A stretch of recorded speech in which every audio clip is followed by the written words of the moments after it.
Good afternoon and welcome to this regular board meeting of Savannah Chatham Board of Public Education. This is Wednesday, August 11th, 2021. So I say this is our regular board meeting. As we begin the board meeting, I would ask Ms. Davis-Brown if this meeting has been advertised in accordance with all state statutes, and she assured me that it has. This meeting is being streamed. For those who cannot be with us today, we are still using masks in our meetings since that is a requirement for all district buildings.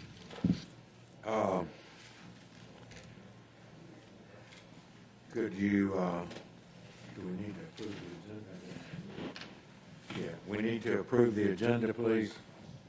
Well, I have, oh, okay, excuse me. You're right. We need to pledge allegiance first. Would you stand, please?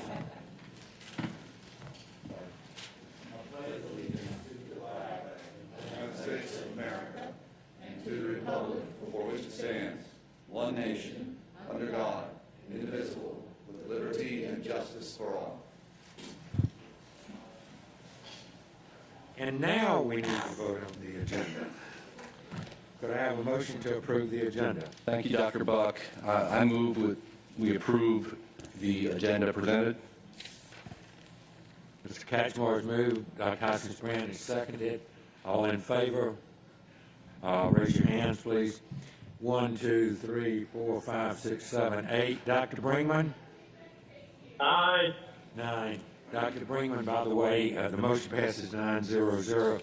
Dr. Brinkman is out today because of illness and is calling in. So, do we have an amendment to the agenda also? Dr. Buck, I move to amend the agenda as approved with amendments to or revisions to item 6.01, request to appear before the board, deletion of item 8.28, temporary local charter school transportation services agreement, and to add item 8.30, artificial turf purchase, Jenkins High School.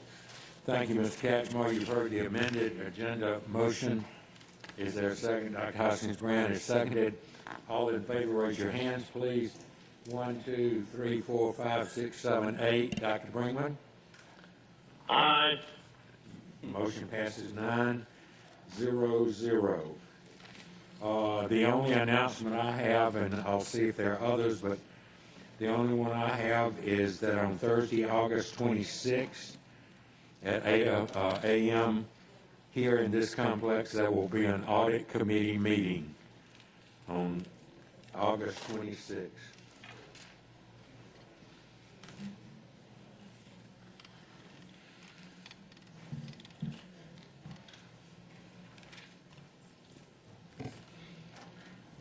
It is customary for us to honor those who have been a part of our work family here in Savannah Chatham District who have passed away during the last month. We have several of those today. Torrance Burgess, A.B. Williams Elementary School, was an elementary school teacher. Deborah Daniels, bus driver, Transportation Department. Lactivia Blakely, bus driver trainer, Transportation. Vivian Mitchell Brown, bus monitor, Transportation. And Alfred McClendon, crossing guard for campus police. Would you please take a few minutes as we honor these folks?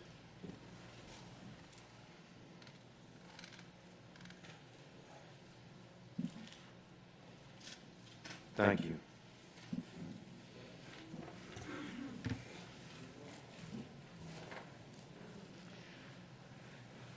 My pleasure to call on our superintendent, Dr. Ann Levette, for good news items and for her school opening update. Thank you, Mr. President, officers and members of the board. It is my pleasure to share with you my report for today. And you might have heard this already, or in case you missed it, I am so very pleased to announce that our very own Sherry Dennis, 2021-2022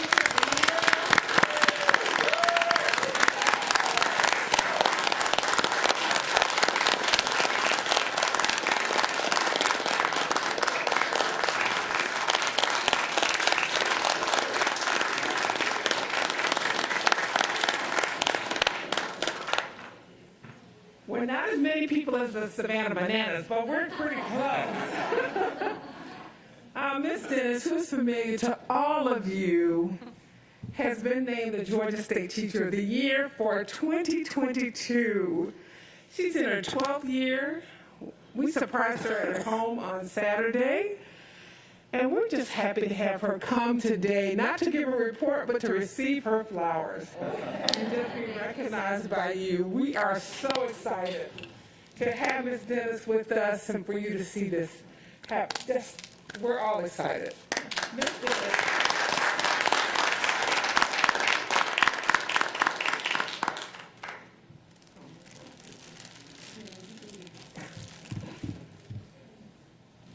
Ms. Dennis, on behalf of the Board of Public Education, all of the members of the district, and the board office, we say congratulations. What a wonderful honor this is for you and for us. Thank you. Thank you so much. Thank you.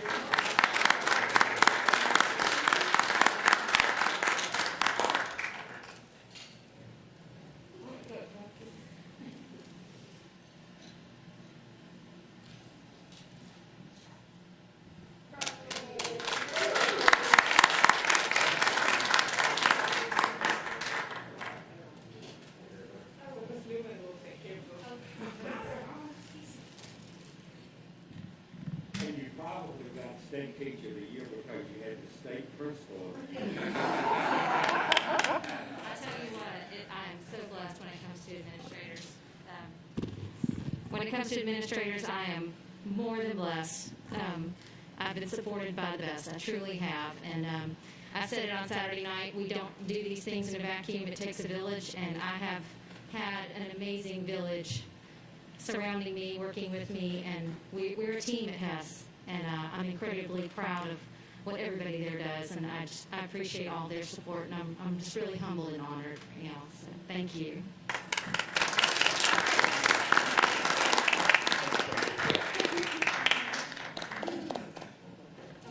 They just wanted to say congratulations. Thank you so much. Thank you so much. I appreciate it.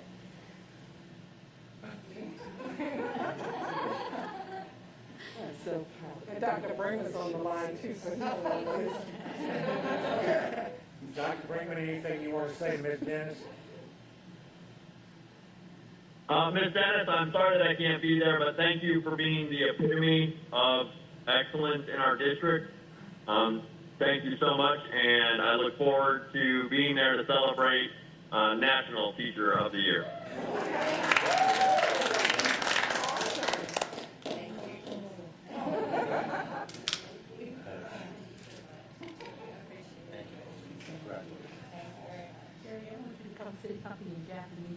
Oh, goodness. I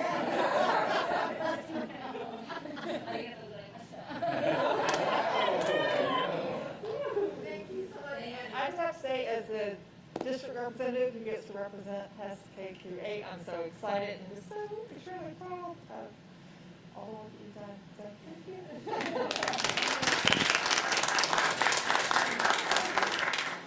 And of course, with her today, as you saw, Mrs. Newman, who's representing the staff of Hess K-8, the Hess Bears.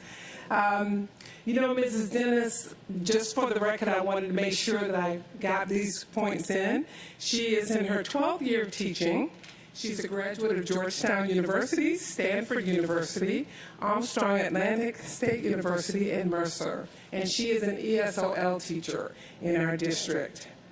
She was named our finalist, of course, in May, and she gets to compete against all the other teachers of the year from the districts, and she obviously just showed out in the interview.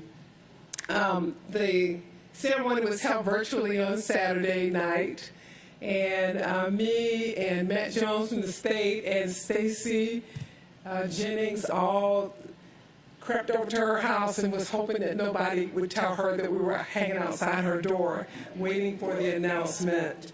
I couldn't be prouder to have someone like her represent the fine talent that we have in Savannah Chatham County Public Schools. And this is our second state winner in 5 years. Mr. Lee was our winner. Mr. Lee was our winner in 2016, and of course, he has been a good support to all of our Teachers of the Year, and of course, he is now going to tell her how to make that process work. She's extraordinary, and it's just really awesome to have someone like her in our ranks. She represents so many, and I've especially enjoyed her over the last year as she has helped us with our school reopening plans, working with Professional Senate, being our advocate, and also being our voice for teachers and school-based staff as we have sorted through some of the issues. So I've really appreciated her personal counsel and her willingness to work with her colleagues and also to work with us. We are looking forward to her getting the opportunity to, as COVID allows, to share her wisdom with districts all across the state. And then, of course, we are looking forward to seeing her as she makes her way as National Teacher of the Year. So we are excited. Just as Dr. Brinkman said, we're looking forward to that Washington ceremony for her. So thank you so much. We will raise the flag of learning and liberty at HES K-8 in just a few weeks. So thank you so much.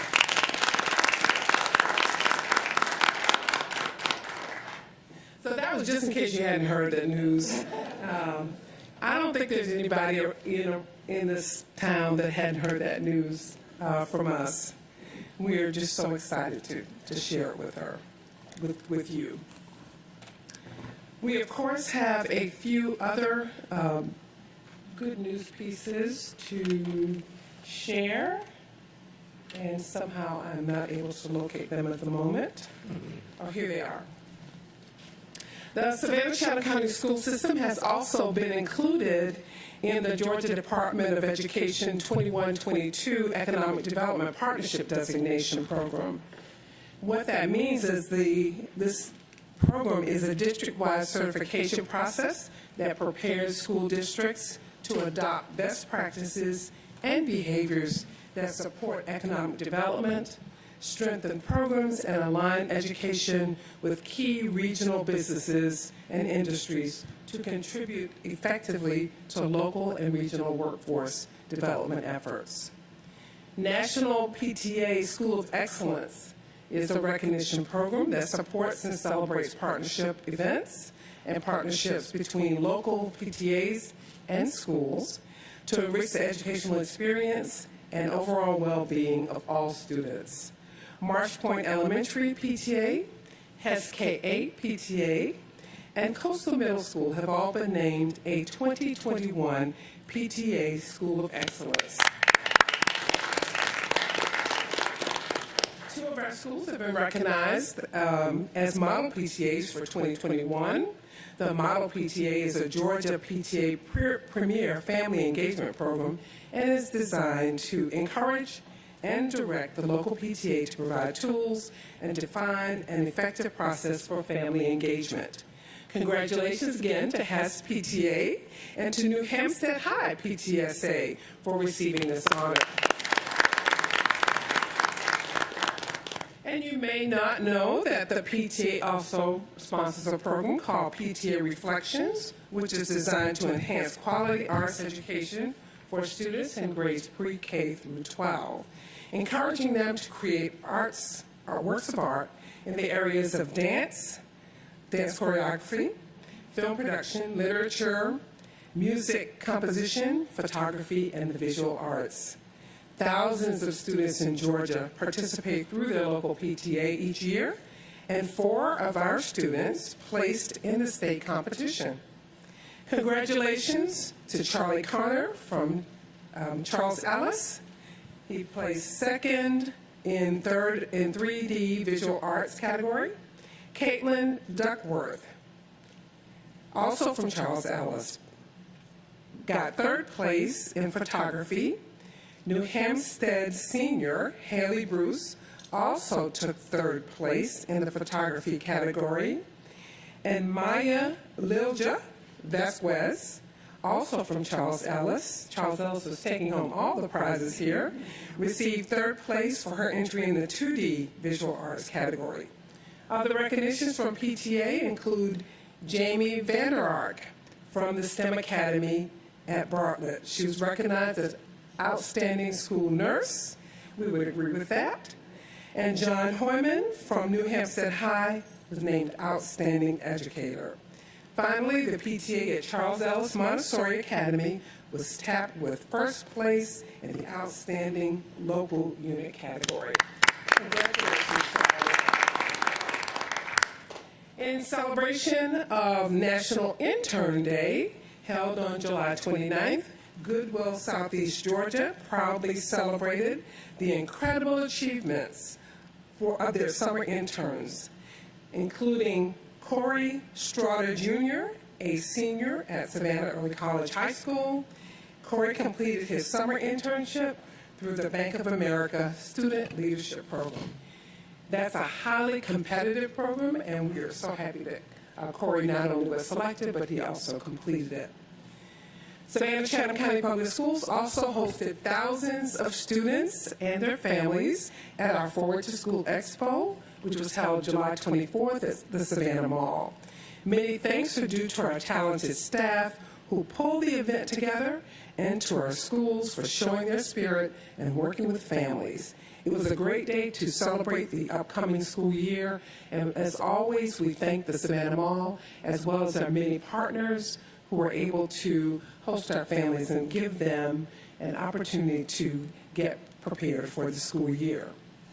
STEM Academy student Noah Feinberg recently attended Space Camp at the U.S. Space and Rocket Center in Huntsville, Alabama. The week-long educational program promotes science, technology, engineering, and math, STEM, while training students with hands-on activities and mission-based teamwork, leadership, and problem-solving, using astronaut training techniques to engage trainees in real-world applications of STEM subjects. Great work, Noah Feinberg.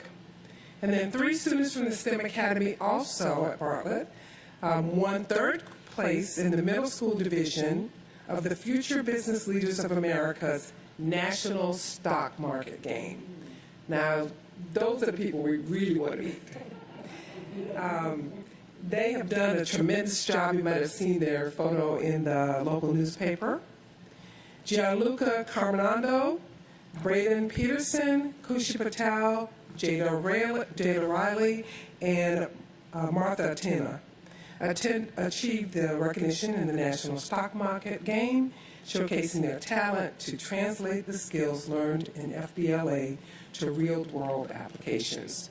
Let's give all of these students a big round of applause. I think the one thing that I look forward to every year is giving you a snapshot of the many achievements made by our students. And as we have recapped last year, we found so many of them who participated actively in many of the competitions locally, statewide, regionally, and nationally. And we are looking so forward to having many of them come and join us over the next few months so that they can be recognized publicly. We're always happy to celebrate the achievements of our students and staff. At this time, it is also my pleasure, Dr. Buck, to offer a snapshot of what we have been doing to get ready for school. Last week, 1 week ago, we were celebrating the entry of 36,000 plus students back into our classrooms for 5 days a week in-person instruction. We have prepared all year for that, and we look forward to giving you a brief report today. I will be assisted by members of the staff who have expertise in many of these areas, but I want to take a few moments and thank the staff who has persevered, hung in there, and have stayed focused on the work. To our principals who are not always applauded or recognized, they have done an incredible job of making sure that the staff is ready, the students are ready, and the families are ready. We have done a great amount of work, and they've done a great amount of work to get prepared for last week, and things are going well. Everything is not the way we want it to be, but it certainly is much better than last year this time, and we are excited about that. So we'll proceed with this brief update. Mr. Hediger is going to drive for us. We have welcomed our students back, and I do want to point out just a few reminders about where we were last year and where we are this year. And, you know, I've said this publicly, and I'll say it again. Last year was a difficult year for us, but it was also a year of growing, and we were able to accomplish much more than we ever thought we would. Around this horseshoe, we debated and we had lots of conversations about what we needed to do to ensure that students were safe. And we did what we could, knowing what we did at that time. It was a year of innovation for us, and we actually, not long ago, celebrated all of the things that we did in the last year that we had probably never thought about doing before. Or if we had thought about it, we didn't think it was going to be possible. So we are a year later, a year stronger, and certainly a year smarter. We are positioned to make a pandemic pivot if necessary. So all of you who, if you look over the past year, we were able to move quickly, thoughtfully, reflect, and certainly giving all attention we could to safety and making sure the students stayed on track. And we are prepared to pivot even more this year if we need to. We have extensive knowledge on COVID safety. We definitely have COVID response teams at every school and district level, and I have to add that even today we were training additional people at each building so that we can deal now with the additional challenges posed by the Delta variant. Technology infrastructure is in place. It's learning. As much as we struggled with that last year, we have very, very few challenges with it this year. We also have that technology in the hands of our students, from Chromebooks to iPads to hotspots. Cleaning, sanitization, disinfection continues to be a priority. Visitor screenings and restrictions are still in place and will remain in place. Athletics continues, extracurriculars continue, and we also have a plan to make sure that those are executed safely. And I think one of the things that we had worked on for years, we have for a very long time offered breakfast for free at no cost to the student for several years. This year, based on USDA decisions, we are able to offer lunch also for free to all students. And I always want to make a point that if parents are not comfortable or do not feel that what we're offering for free is suitable for or to their child's liking, you are always welcome to bring a lunch or a breakfast meal from home. But I will just say to you, after my school visits, I have found the children to quite enjoy their breakfast and their lunch meals. So we'll encourage you to keep that in mind as you plan. As we looked over the last year, we saw many, many things that occurred, and these are just a few of them that you'll see here. You heard earlier today about the Magnet School grant. Arts Now has continued. You knew about the air filters and the bottle fillers and the temperature scanners and all the technology that we've had and made available to our students. And through all of this, we implemented Munis so that we're now able to handle some of those financial transactions a little better. Our building program continued through all of this time. Of course, we celebrated through the pandemic, the opening of White Bluff and our Island Sports Complex. And if you think we've slowed down, and you just drive over to Savannah High School and see that new turf that we've laid out over there and watch our progress as we opened up, as we're prepared to open up New Hampstead K-8. If you pass down Highway 21, you will see that progress is happening over there with the Groves High multi-school site. We had over 1,200 summer sessions for our children, and we have Wi-Fi on wheels. And then, of course, you cannot miss that beautiful Herschel B. Jenkins building over there on Duran Avenue. We had curbsides of every kind, and we had in-person graduation. So we were able to offer that for our students. We racked up on grants. We opened our own e-learning academy. We had our own Twilight program for grades pre-K through 5. We were able to make some things happen. We would not have been able to deliver the meals to our children without a superior school nutrition staff and our bus drivers who were willing to make those 400 stops. We were able to get a lot done last year. So sometimes it's helpful for us to go back, and these are just a few of the things that we've done. We held our own vaccine clinics, of course, and we also now are very proud to announce or to share that we will be expanding the number of food pantries that we have in our schools. I don't know if we would have gotten all that done under ordinary circumstances. What I can tell you is the employees of this district and the partners we have made sure that in the last year, as done previously, we have taken care of our children, and we will continue to do so. So thanks for taking a look at that. How far we've come 1 year later, 1 year stronger, 1 year smarter. These are some of the things that we've done. I think we can do anything almost virtually. Even going to Ms. Dennis's house on Saturday night and giving her a state award. We have communicated in so many ways. Doing a video now we can do it at the drop of a hat. Social media, Free Talk Fridays, surveys. In case you missed it, our communications team has really done a great job. And I want to take a few minutes and just thank them. Of course, the e-learning academy, our instructional work centers, our curriculum warehouse. Our teachers have access probably now to more materials than they ever had in one place because of the work of the curriculum team and the school teams.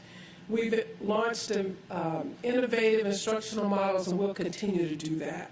So it's important for you to know, over that year, when it was as stressful as it was, we continued to focus on the work. We continued to ensure that we were making as much as possible services and resources available to all those persons that we work with. And we couldn't do it without the support of a great staff and a great board.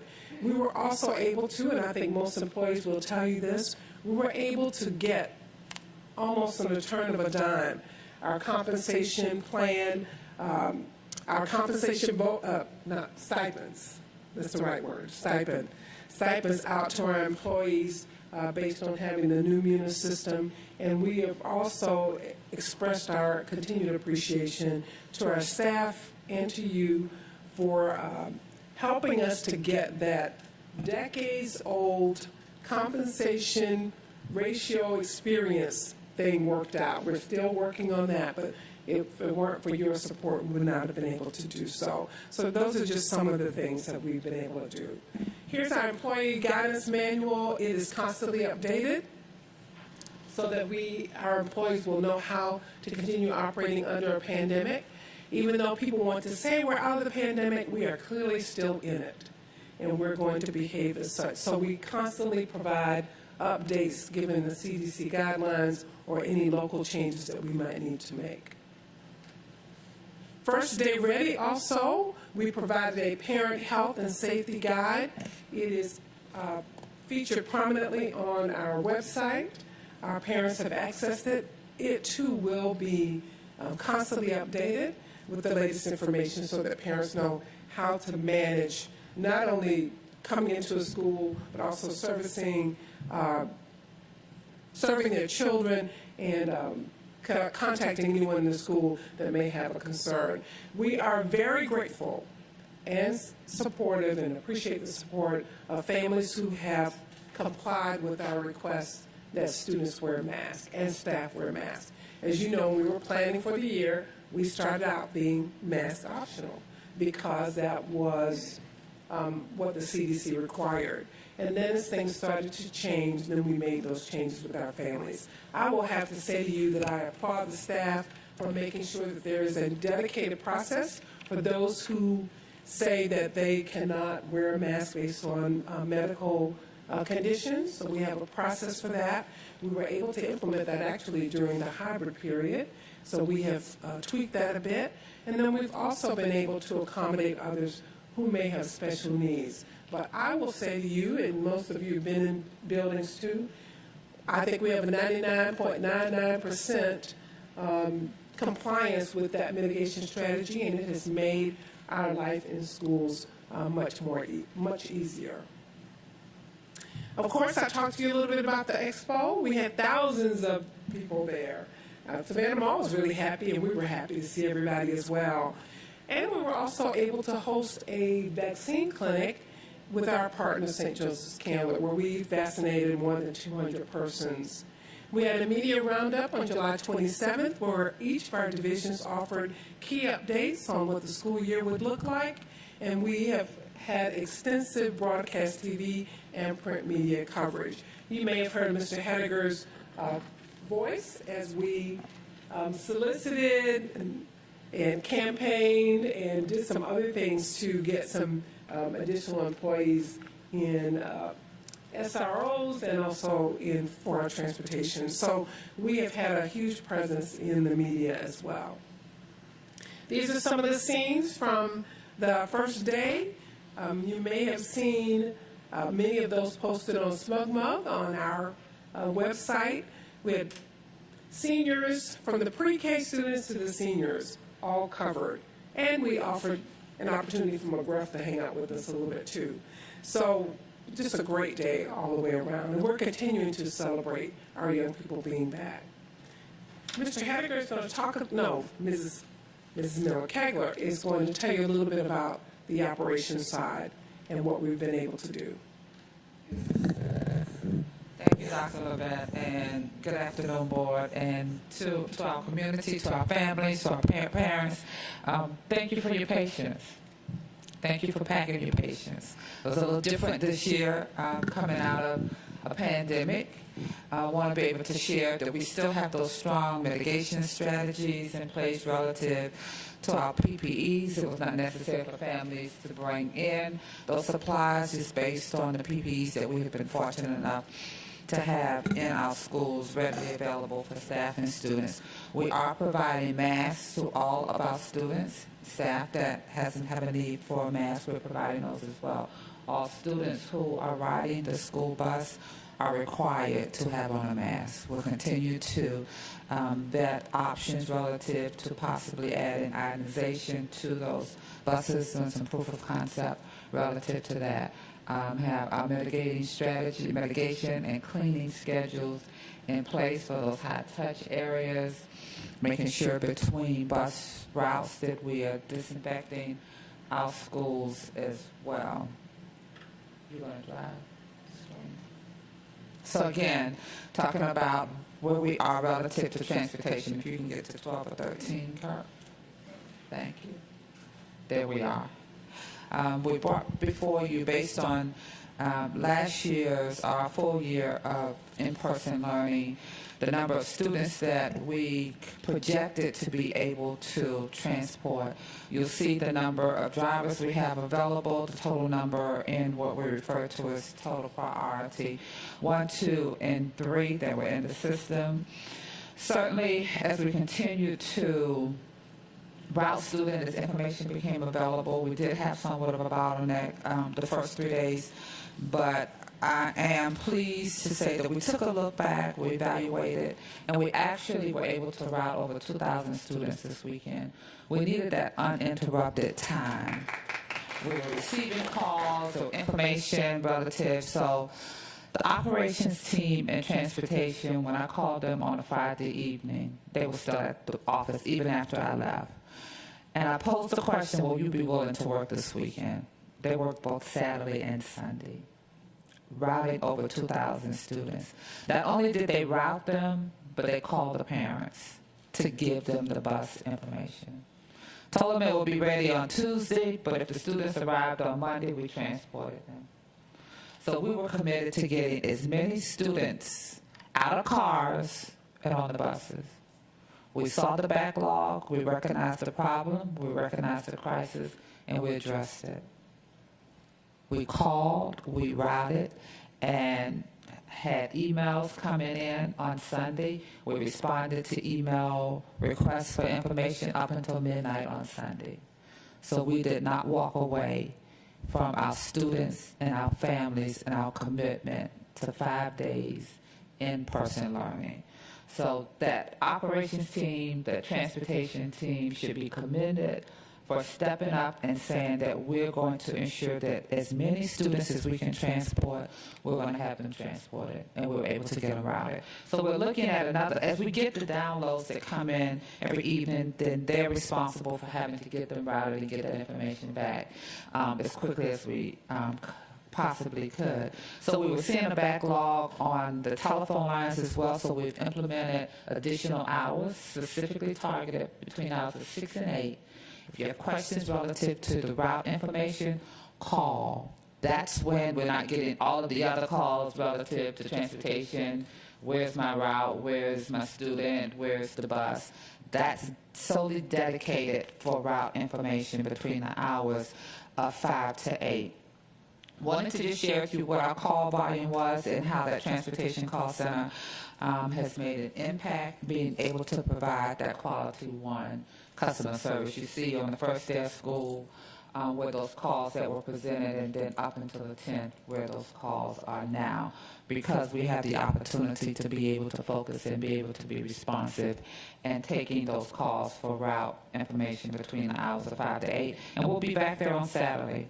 We'll work from 9 until noon again, continuing to route and to make sure that we can provide route information as quickly as we can to get those students on the bus. And surprisingly, when I was in the call center, there were some families who requested transportation and were eligible for transportation who were declining transportation. So we want to be able to follow up with some of those families to see how we can make sure that they have a comfort level with transportation. I know we're coming back for the first time in person with all of the students. We want to be able to provide them with the highest level of comfort relative to being able to have your students transported. So we're going to do some follow-up on that piece, because certainly if you're eligible for transportation, we want to make sure that we can reduce the gridlock that we were experiencing.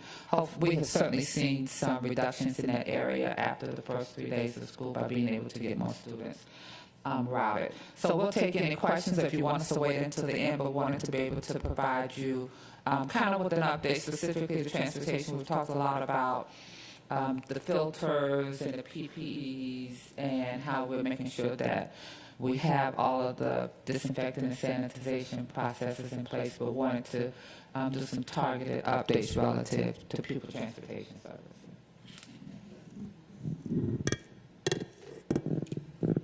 And then that's another one relative district-wide.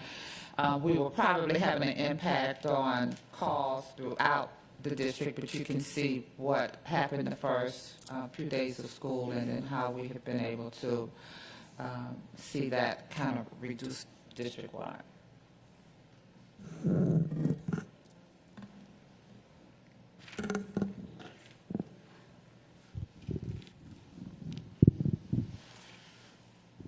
On the slide before you now, we're taking a look at the student enrollment as of the first day of school.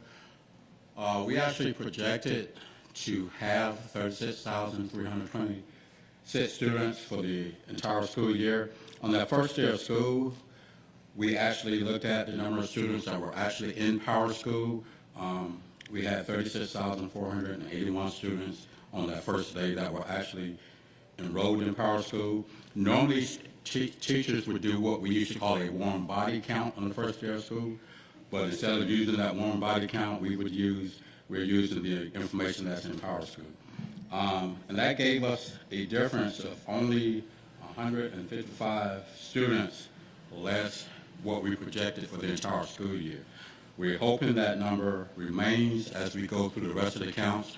We would normally do a 10-day count and finish the 10th day of school, but because of the unique operational considerations that we had to use for the beginning of the year, we're actually going to extend that to the 20th day of school. So we're going to do 6 counts between that first day. And that last count is actually going to be on August the 31st, which will be the 20th day of school. So we're hoping the numbers remain.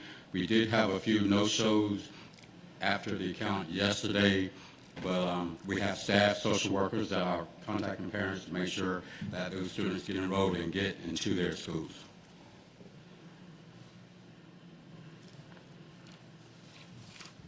As shared, we remain committed to providing a virtual option for our families that wish to remain online for the school year 21-22.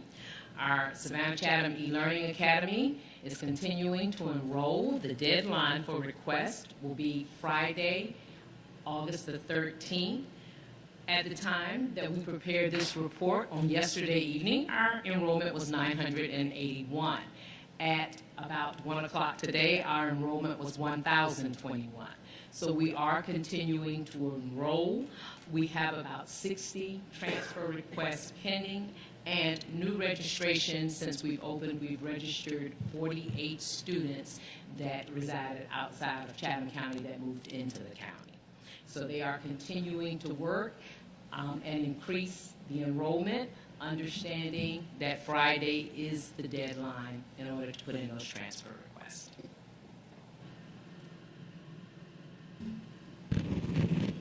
Moving along in the presentation, the superintendent had asked that I just give you a brief update regarding the work that we're doing since the beginning of school year as it relates to contact tracing and positive cases and quarantines.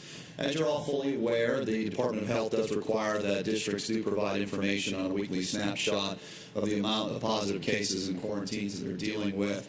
So we, with school starting last Wednesday, we began that tracking mechanism. We actually released the very first numbers yesterday with the activity that we had seen through those first 3 days. So as you'll note, the positive student count, 230 students, the 36,400 that Mr. Jackson had previously listed as our enrollments are coming in. Of course, we know that number is changing. We do expect our enrollment numbers to go up even more as we get into the school year. That 10-day, 20-day count will be important for us. So we're watching that closely. But when you look at the numbers, basically we're looking at less than 1% positive of cases across the school district.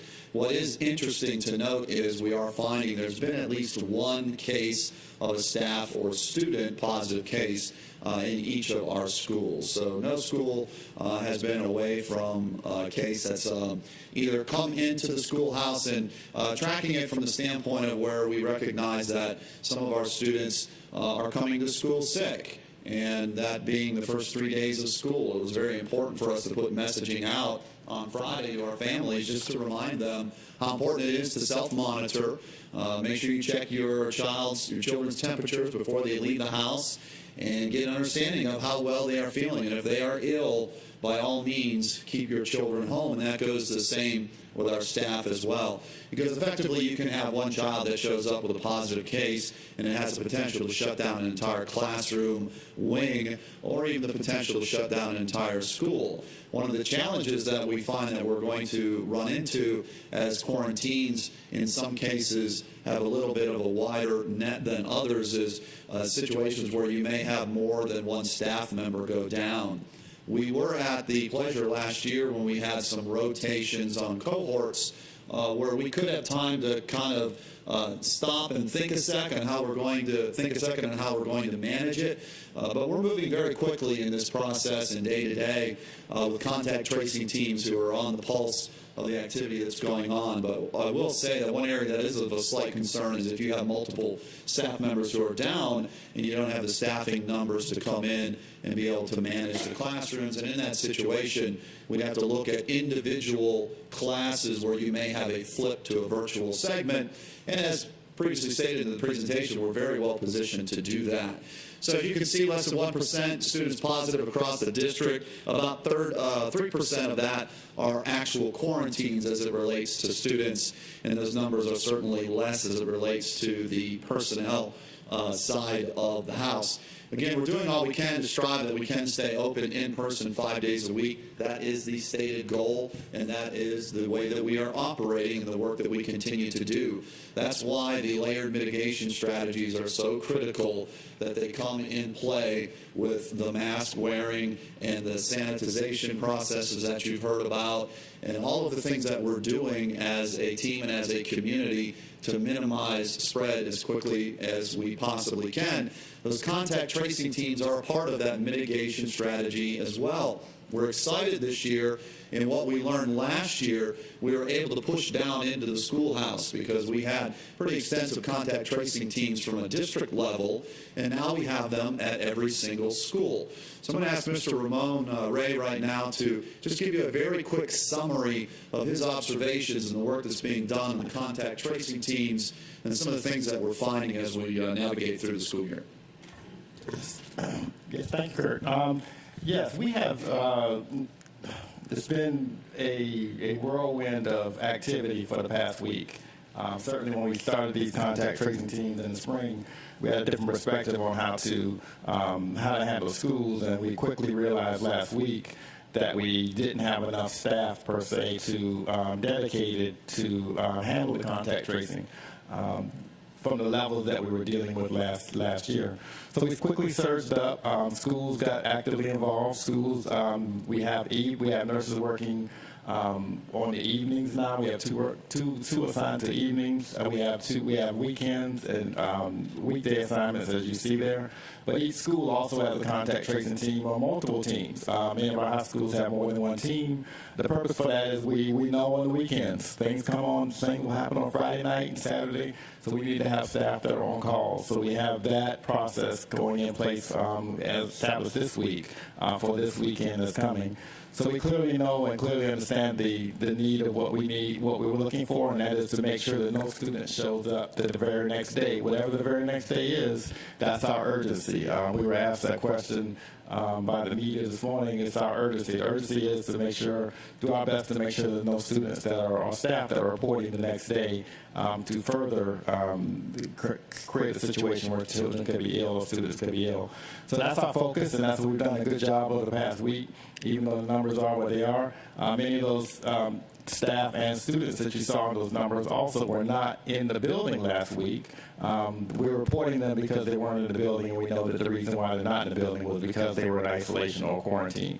So some of those students and staff may be coming back this week, and others will be going out. So you'll start seeing that, and we'll figure out what the, what our number is going to be, our average is going to be. But that's the gist of the contact tracing teams and what we've done and what we've established and going forward. And we, like I said, it's into the evening, 10 o'clock, 11 o'clock at night, all this week, last week. So it's been ongoing, and certainly I commend our staff and the schools for what they have done to be able to surge up. And we had contact tracing training today for additional staff. We had over 200 in the session earlier today at 10 a.m. Didn't see the count for the 1 a.m. Training.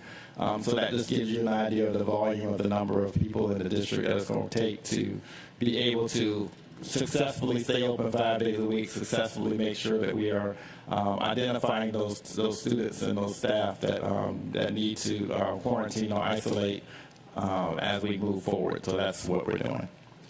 Thank you, Mr. Ray, and of course applaud the great work of our school nurses who are instrumental in this process and doing the job of the school nurses would normally do, as well with everything else that's coming through the schoolhouse.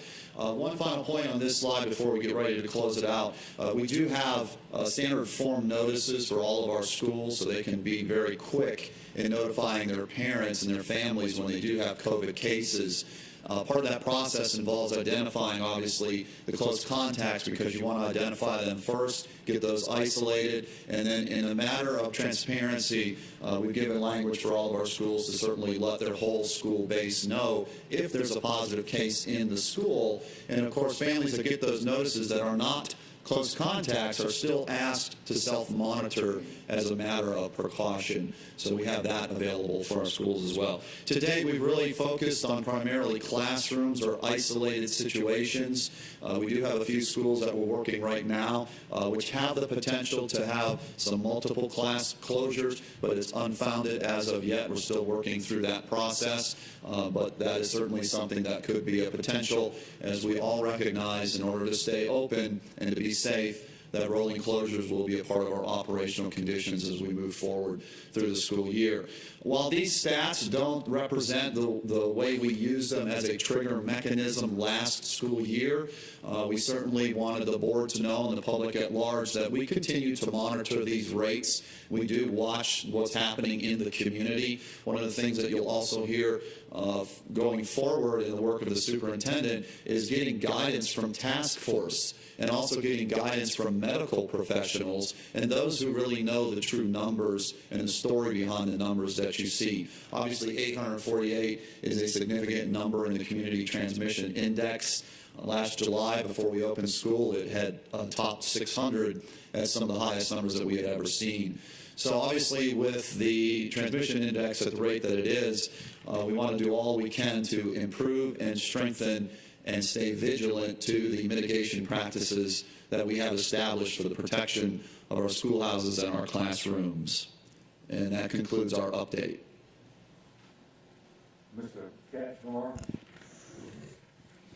Thank you. Dr. Buck, can I make a comment, or are we not there yet? No, we're there, Dr. Freeman, go ahead. Let him go. I would like to commend and thank the district. My child was an asymptomatic positive on Wednesday after we were contacted by a family that he had close contact with. The district acted swiftly, and I spent the evening doing contact tracing. Within hours, we were contacted by the school and told to pick up a packet and Chromebook so that he and his class, who were having to quarantine, would be able to continue to learn. And I just want to reiterate that this is probably the new normal, but the district is working tirelessly to make sure that we can continue to educate our students as they may go in and out of quarantine. Please keep your children home if they're ill. If I would have known that my child is asymptomatic positive, he wouldn't have been at school on Wednesday. Please, please, please keep your kids home if they're ill. I can't say thank you enough to the principals, the counselors, the teachers, the nurses, and everyone else that's having to make these calls and make these quick decisions and flip the mode of instruction overnight. And I want to just keep saying thank you to them and thanks to the district for what they're doing.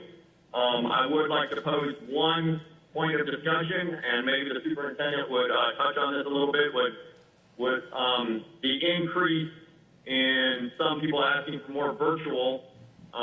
Is the district looking at any other options to maybe meet some of those needs? I understand that there are plenty of dominoes in that line, but are there any things that work to maybe be able to offer some more virtual? Thank you.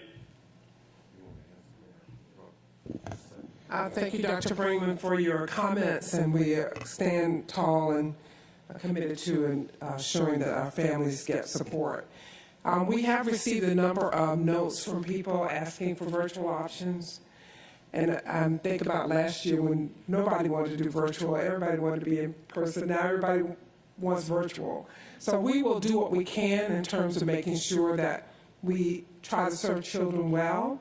Of course, right now our focus has been on face-to-face or in-person learning, but we have worked as a cabinet, certainly with Mr. Ray and with our principals, to try to increase the number of virtual options, and we'll keep you posted on where we are with that. But our commitment, based on your direction to us and our trying to be in compliance with everything else, we have focused on safe in-person instruction. But we are, of course, looking at how we can support families who may need a virtual option. I'm not at this point able to promise that we're going to meet every request, but we'll do our very best to serve our families. Thank you so much. Thank you. Thank you. 3 quick comments and then a question. One, I echo Dr. Bringman's request, and I appreciate Superintendent's statement about expanding our virtual options, both enrollment at the e-learning academy and otherwise. Second, transportation, especially in the first transportation and then school pickup and drop-off, especially in the first couple of weeks of school, is always challenging, always somewhat chaotic. Add on to the fact that we haven't done it in over a year because of the pandemic. That exacerbates the situation. I just want to say thank you to the transportation team in particular for all of the extra efforts and phone calls and emails and text messages, et cetera. I know this is a hard time of year.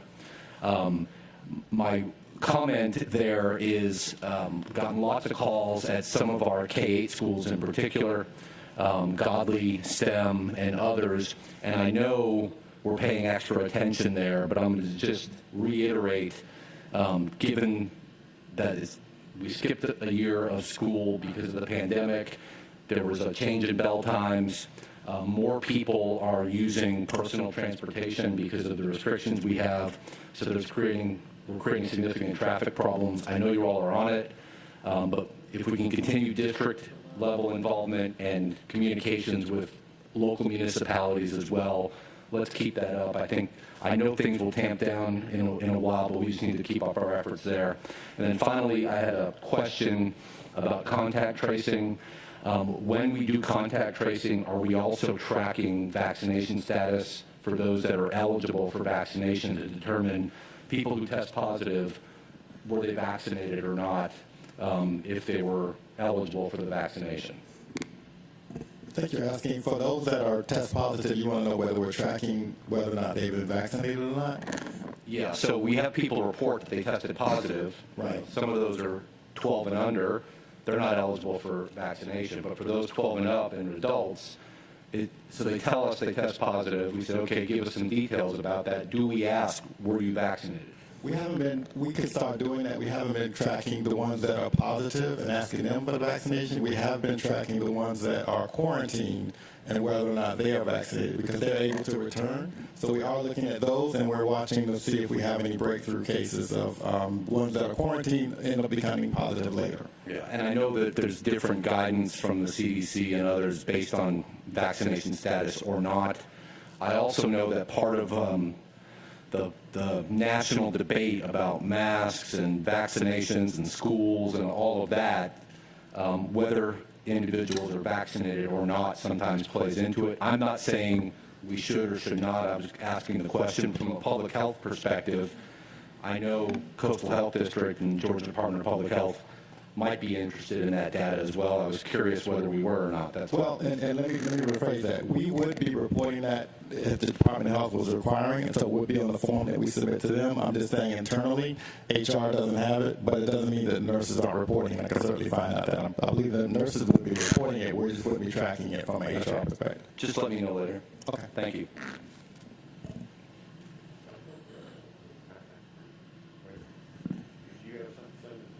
Oh, no, it's finished. We're good. Oh, okay. Any other questions? Dr. Howard? Yes, first of all, thank you for the job that you're doing. It's very tedious with our contact tracing. Many of our parents are a little confused about the process because they communicate having students attending different schools.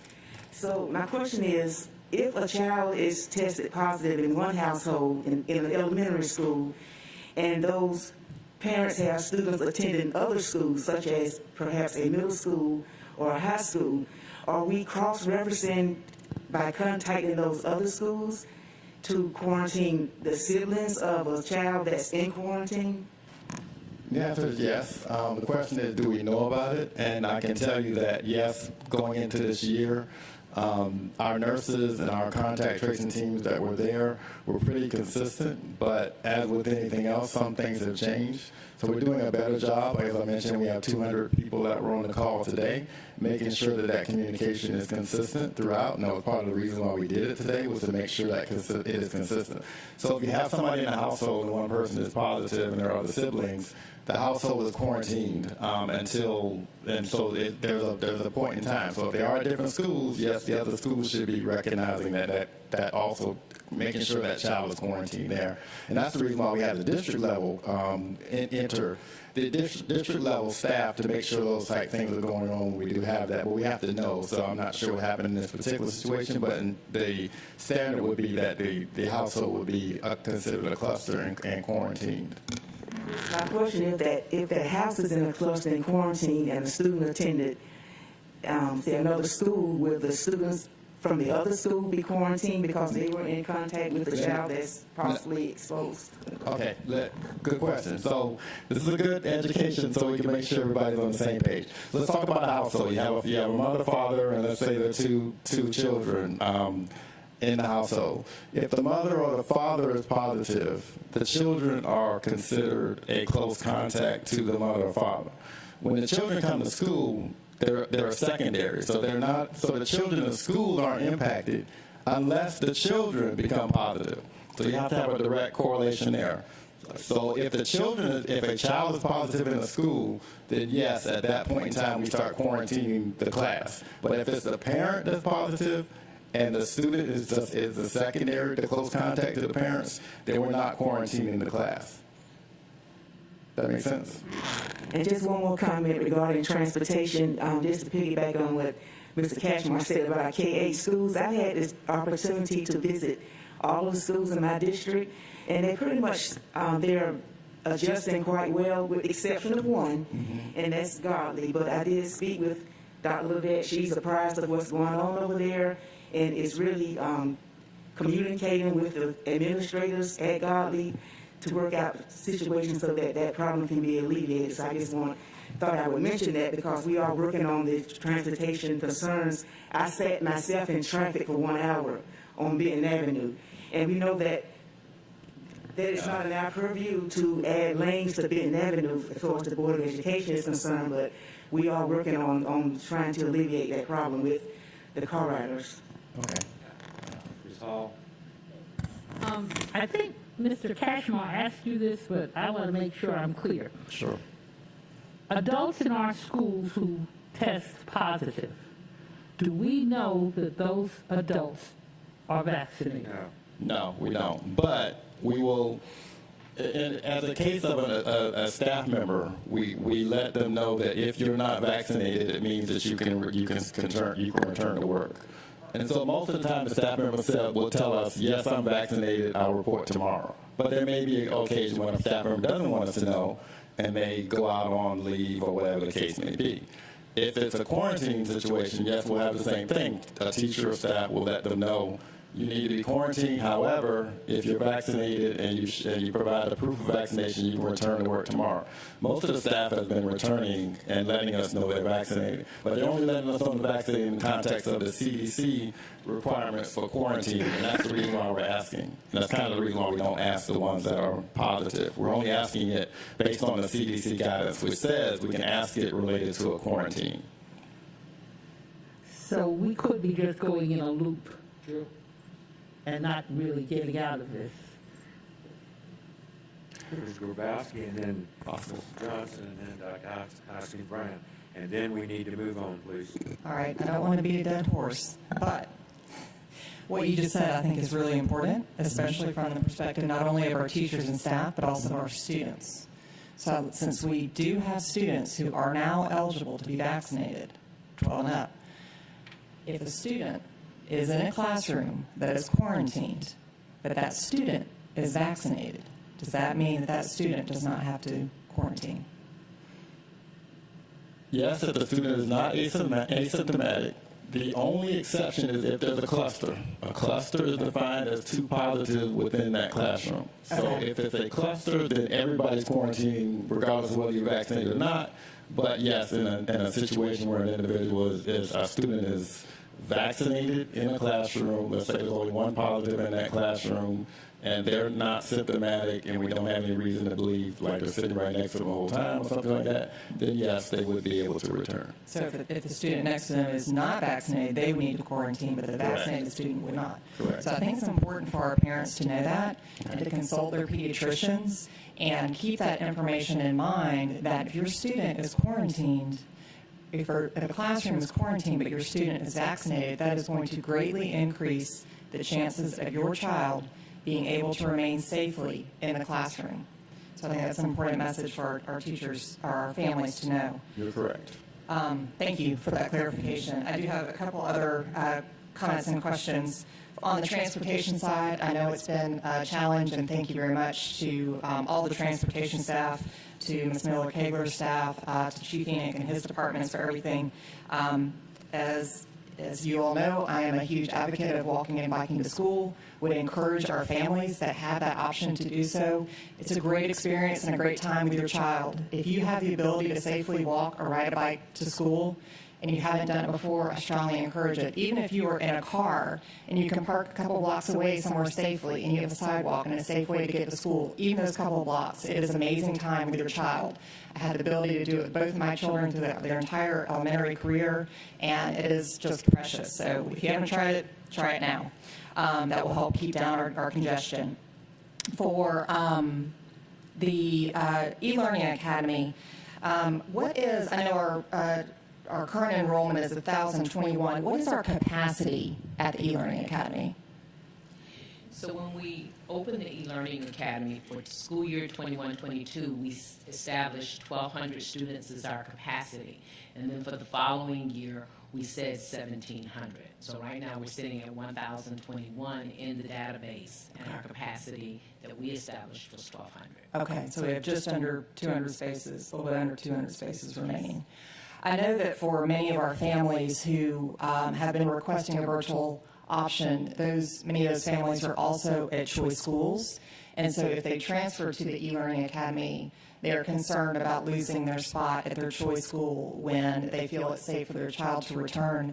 Are we looking at the possibility of allowing a temporary transfer to the e-learning academy and the ability of a student to be able to return back to a choice school within a certain time frame in order to be able to provide that virtual option without disruption at their parent choice school? Okay, so we are not encouraging back and forth transfers. It disrupts the educational process for those students especially. So we are asking that if students enroll in the online, the e-learning academy, then they're doing that because they are choosing a virtual option for this school year. Okay.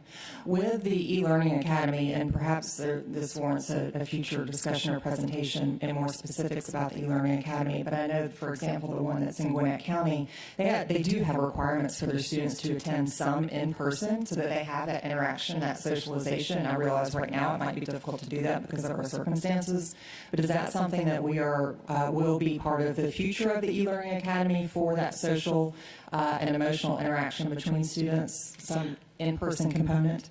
Yes, we actually are designed to do that, but of course, due to our current situation, that has not happened.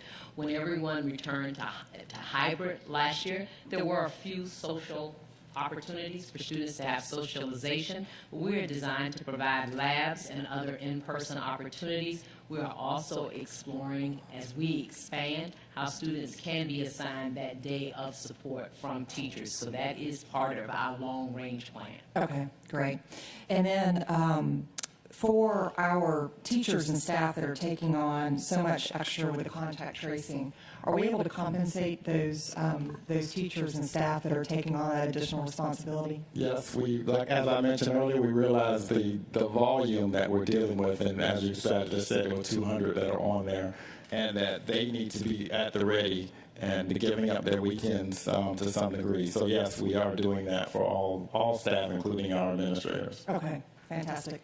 And then one final question, I think, or actually two quick ones. Are we providing continuing education on its learning on our electronic platforms to ensure that our teachers feel fully comfortable with the tools that have been made available?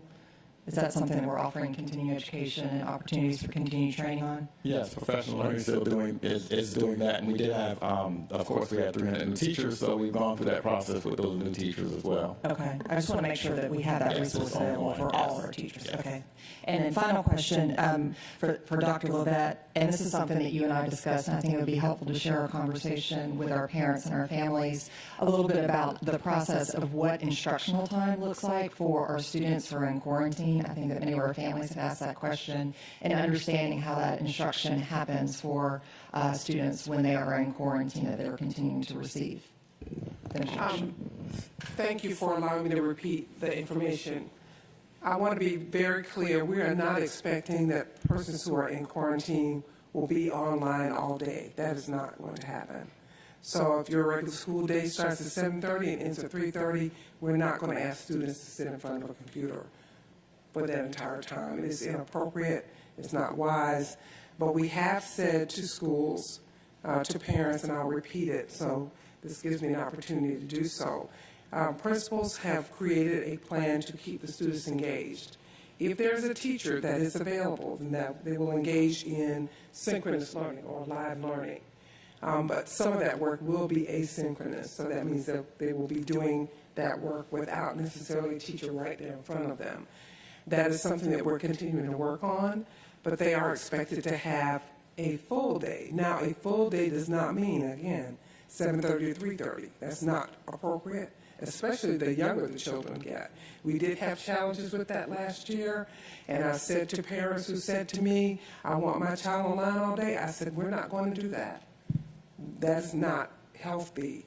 So we will encourage our students to get, our principals and teachers to develop a plan that meets the needs of those children individually. It will be developmentally appropriate and as comprehensive as possible without having those children sit in front of a computer all day long. And I hope that you agree with us on that philosophically. It is developmentally appropriate, and I trust that the principals and teachers will develop plans that will meet the needs of children. Now, it doesn't mean that you're a high school senior and I expect you to be online 30 minutes. I don't expect that either, but I don't expect the kids to be online all day. Was that helpful? Johnson, Dr. Haskins-Brennan. I appreciate this report. Couple of comments and also a couple of questions. First comment is I do appreciate the fact that we have expanded out the e-learning academy more than what we initially said that we were going to this year. So that is a great thing that we do have some, as Ms. Bernard Oliver said, we do still have spots, so if you want to transfer over there, go right on ahead. That's a great option for those who want to be in the virtual setting. Going back to the dead horse of quarantine and isolation and everything, if a student goes and gets a test after the 3 to 5 day incubation period, it comes back negative, are they allowed back into schools? On day 8, yes. On day 8? Yes. Because the test is, that's the CDC guidelines. Test on day 5, you return on day 8. Okay. Because there's been some misconceptions that on day 5 they go get one of the rapid tests and it comes back negative, they can go back the next day. No. CDC guidance. And the original CDC guidance was based on the PCR, and then the rapid was added, but they never did change the time frame. It's still test on day 5, return on day 8. Okay. Thank you for that. That might be something that we might, as a district, we might want to make even more clear because there's been a lot of misconceptions about that. Because a lot of people are saying, oh, my kid will go back on day 6 and they have that negative test. The other thing is there's been some parents from schools who have contacted me and saying that the schools are doing only the hand sanitizer. They're not doing the soap and water anymore this year like they were doing on a hybrid. Can we just make sure that all the schools know that soap and water is actually better than the hand sanitizer, and the hand sanitizer is just for those quick times, but shouldn't it be used instead of soap and water? There's no reason for them not to use the soap and water. So soap and water is available, and we will certainly we'll report or advise our principals, just remind them. But certainly, I think we've seen evidence, I have, because I spent time in schools. And I'm not going to say, dealing with a community of 42,000 people, that everybody's going to be doing everything right every second of the day. But I can say to you with great confidence that we are probably one of the most consistent organizations with mitigation strategies. I can promise you that. So we'll remind them. Okay. The last was a comment for transportation.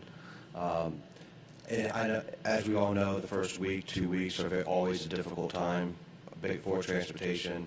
As some of my colleagues have said, this year even more because a lot of people haven't been in a line in over a year, and some of these parents have never been in a line for a drop-off and pickup. So I'm asking the parents and the public, please be patient with us for at least another week. We're still working out kinks. We're still having issues. We're adding routes as we can. I've also been in contact with the superintendent about some of the traffic issues, not just at Godley, but at some of the other schools. I do know for those over by West Chatham, the Pool Police Department has been very helpful out there with traffic, making sure that traffic is flowing properly and appropriately in that area. And we're also updating the signs for school zones around the K-8 schools. So I appreciate operations taking care of that as well. So please be patient with us. We're doing everything we can. And as we get more drivers, I really do pray that we'll be able to get more routes and get to the choice programs for second semester. Thank you. Ms. Hines?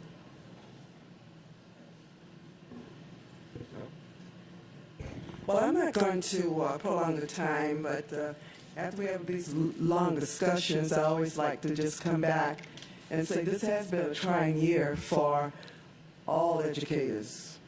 And so far this year is much better, but there's still some logistics that will have to be worked out. But let me take this opportunity to say again, parents, we are happy that your children are back to school face to face. But for us to get this virus under control, you who have not gone out and gotten your vaccination for COVID, Delta COVID, please do so. Because as the virus continues to linger out there, it mutates and it gets to be it's harder for the vaccine to work on it. So please reconsider and let's keep these children in school because God knows they need to be in school.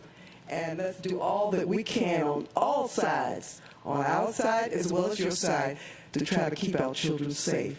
Thank you so very much, and we look forward to continue to work with you. Dr. Hoskins-Brown, this is the last comment, please. Thank you. Go ahead, sir. No, I just want to follow up with something, Mr. Johnson. I want to make sure that the community is clear on the CDC guidance.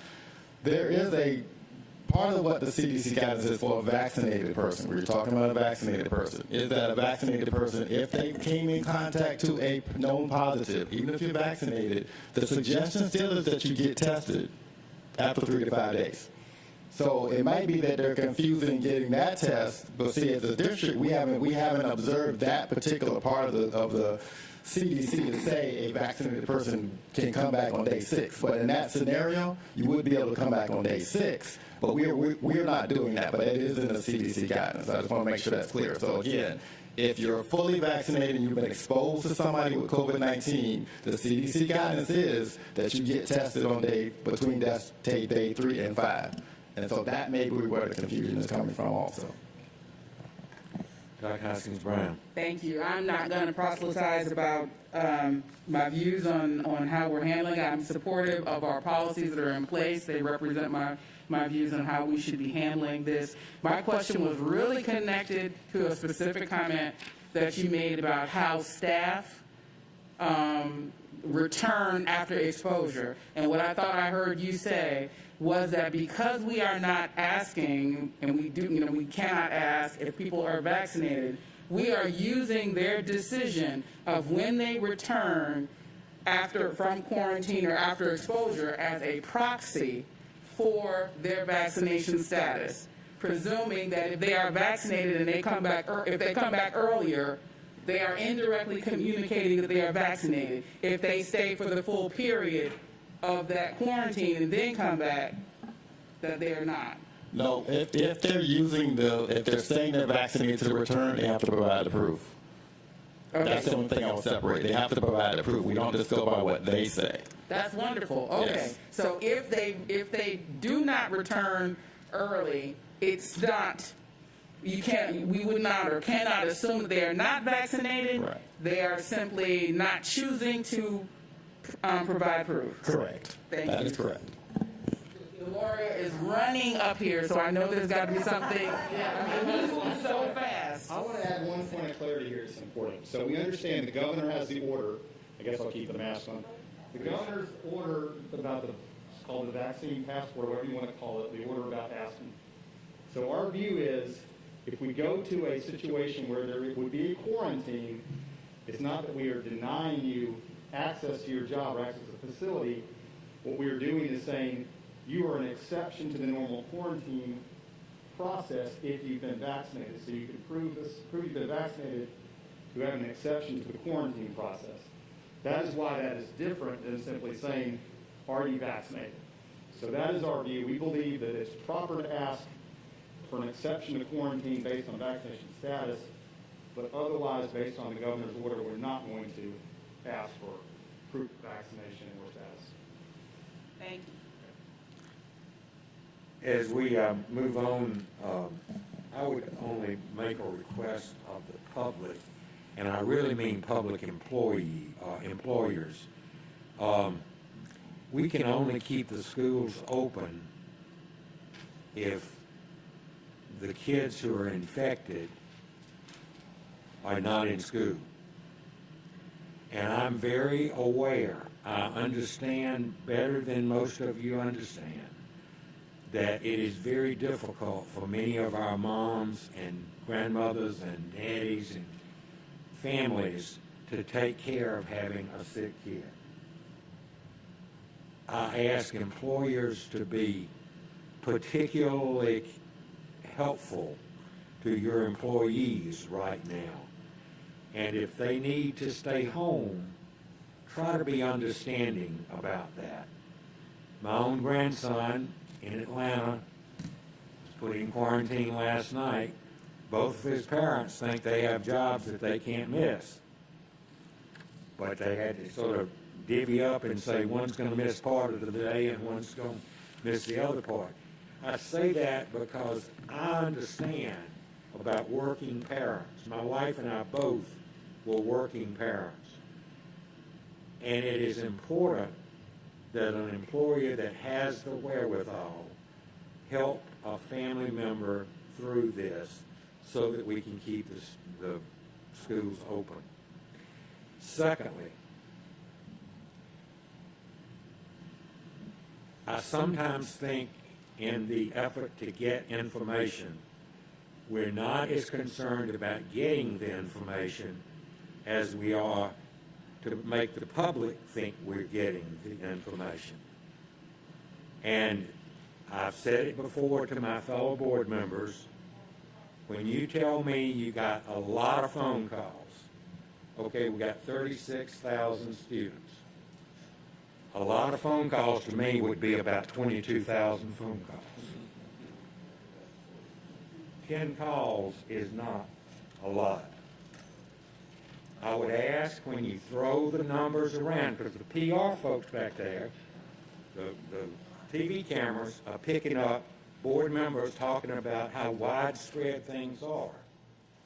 And I would ask your forbearance and your kindness in speaking what you know, which is I've heard from 6 people, 9 people, 15 people, and just say a lot, and a lot to me is 10. Just so we know we're all on the same page. Because we hear what we want to hear. And right now, you saw people out there this morning complaining about the mask. A year ago this time, they wanted us in school in masks. But our job is to interpret with the information we get and do the best job we can do of supporting the superintendent as our chief administrator in keeping the schools open, in contact tracing when we need to, and in making certain as we contact trace that we are being fair to everyone without trying to make someone feel guilty or not guilty or whether they did it or didn't do it. I'm way past that. I just want the schools open. Thank you. We have appearances now from 4 different community people. I believe the first one is Ms. Mazzaroni, and she will be in a mask and will take her mask off when she sits down because she has an order that allows her to do that. So.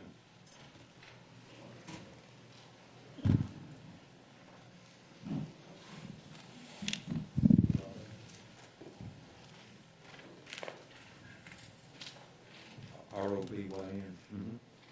I mean, as far as I know. I have the order in which they signed it.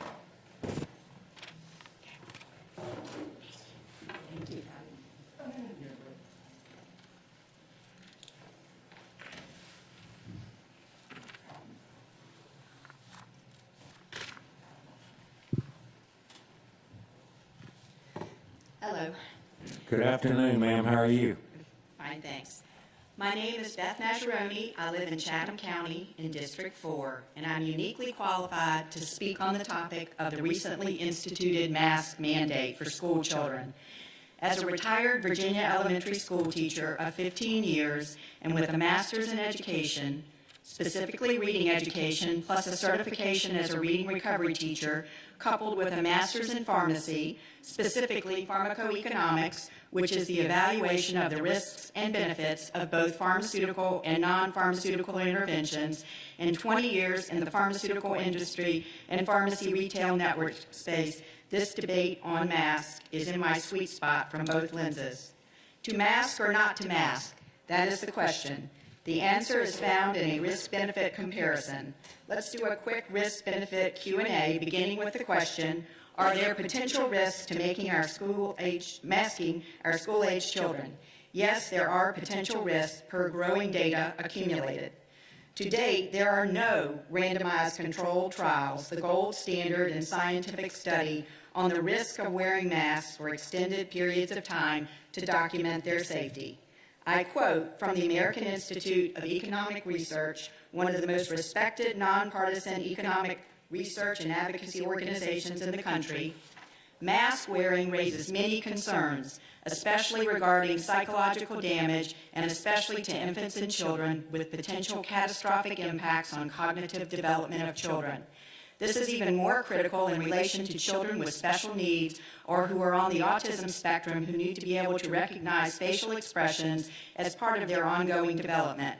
The accumulating evidence also suggests that prolonged mask use in children or adults can cause harms to include breathing difficulties, inhalation of toxic substances such as microplastics and chlorine compounds, CO2 intoxication per OSHA standards, psychological damage, dizziness, lightheadedness, bacteria, mold, and pathogen buildup that can be inhaled, sleep problems, behavior disorders, and OCD fear of contamination, potentially life-threatening damage to the lungs, especially with N95 masks, which can reduce oxygen intake from 5 to 20%, facial skin infections, nose, throat, and sinus infections, and sight problems for myopic children.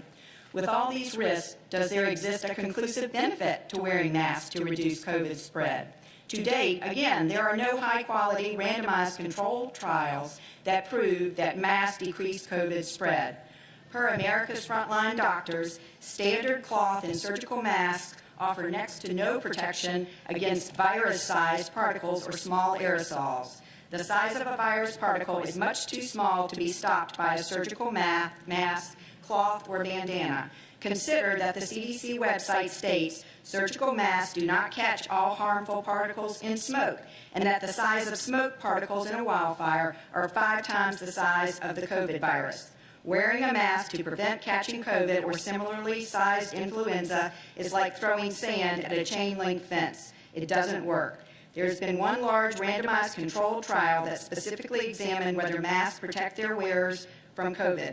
This study found mask wearing did not reduce at conventional levels of statistical significance the incidence of COVID.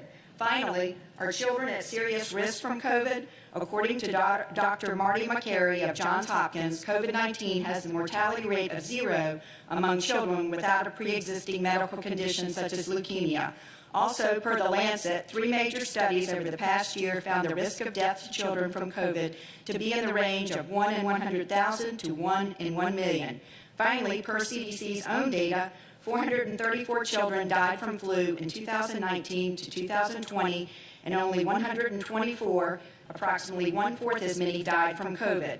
COVID is less severe for children than flu. We have never masked for flu. What's the difference now?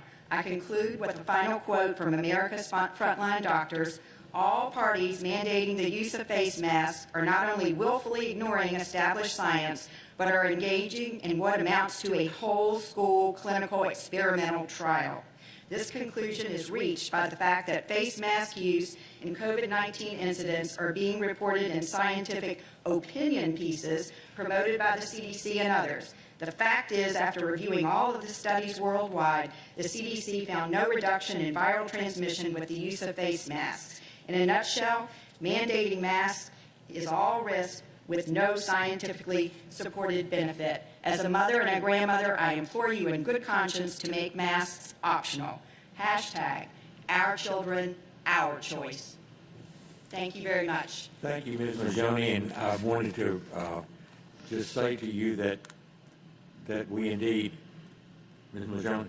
Oh, okay, sorry. No, I just wanted to say to you that we indeed circulated your handout, and each board member has a copy of that. So that's great. I also have an unabridged copy I'd love to leave with somebody because I only had 5 minutes. This is probably 10 minutes worth, and there are more points to be made. I can also email it. So thank you so much for the opportunity. Yes, ma'am. I appreciate your cooperation. Next is Ms. Virginia Lassner, as soon as we get the desk disinfected. Oh, is she already there? Okay. Ms. Lassner? Yes, good afternoon. Good afternoon. Welcome. Thank you for the opportunity to share a few thoughts with you. My husband and I are new residents in District 4, but I bring 25 years of experience sitting on school boards in Connecticut and Pennsylvania. Hence my interest in this wonderful community. My professional background, I have a master's in business and finance and accounting from Columbia University, CPA, worked in the finance industry for 30 years. But I'm here today, to talk about the mask mandate. And I really have just several questions I'd like to pose. Don't expect answers today, but I'd like to get them on the record. In follow-up to Ms. Majoroni's excellent presentation, I guess I really come back to the question about the inherent risk that she points out. And I want to start at the top with, to get an understanding of what policies and regulations grant the authority to mask our students, firstly. Following on from that, let's see, I just had a few notes from the excellent meeting today. If we look to the press, we saw in the UK with the Delta infections early in the summer spiking, and then the precipitous fall as we went through the summer, allowing them to open up their economy. We may be blessed with a similar experience here in the United States. Therefore, speaking to the superintendent's comment about pandemic pivot, my question is, what metrics have we discussed or might put in place that, should they be achieved, with hopefully a rapid and acute fall in this Delta variant, what would that pandemic pivot look like to be able to see our children without masks? Or do we have a plan to look at this again in 30, 60, 90 days? You have your plates full opening up after a year of real challenges in the community, and I understand time is of the essence, but I would ask you to consider when we go back and look very closely at the cost benefit of masking our children indefinitely. And lastly, I would think about everything's local. We have many friends just across the river in Bluffton, and those parents are tasked with the responsibility of deciding whether their children wear masks to school. I think that should we achieve a metric that this board and this community is comfortable with, we allow our parents to make that decision on behalf of their children. Thank you for the opportunity to post a few questions for consideration, and I salute your work. Thank you, Mrs. Glasner, and welcome to Savannah. Thank you. Next is John Boutwell.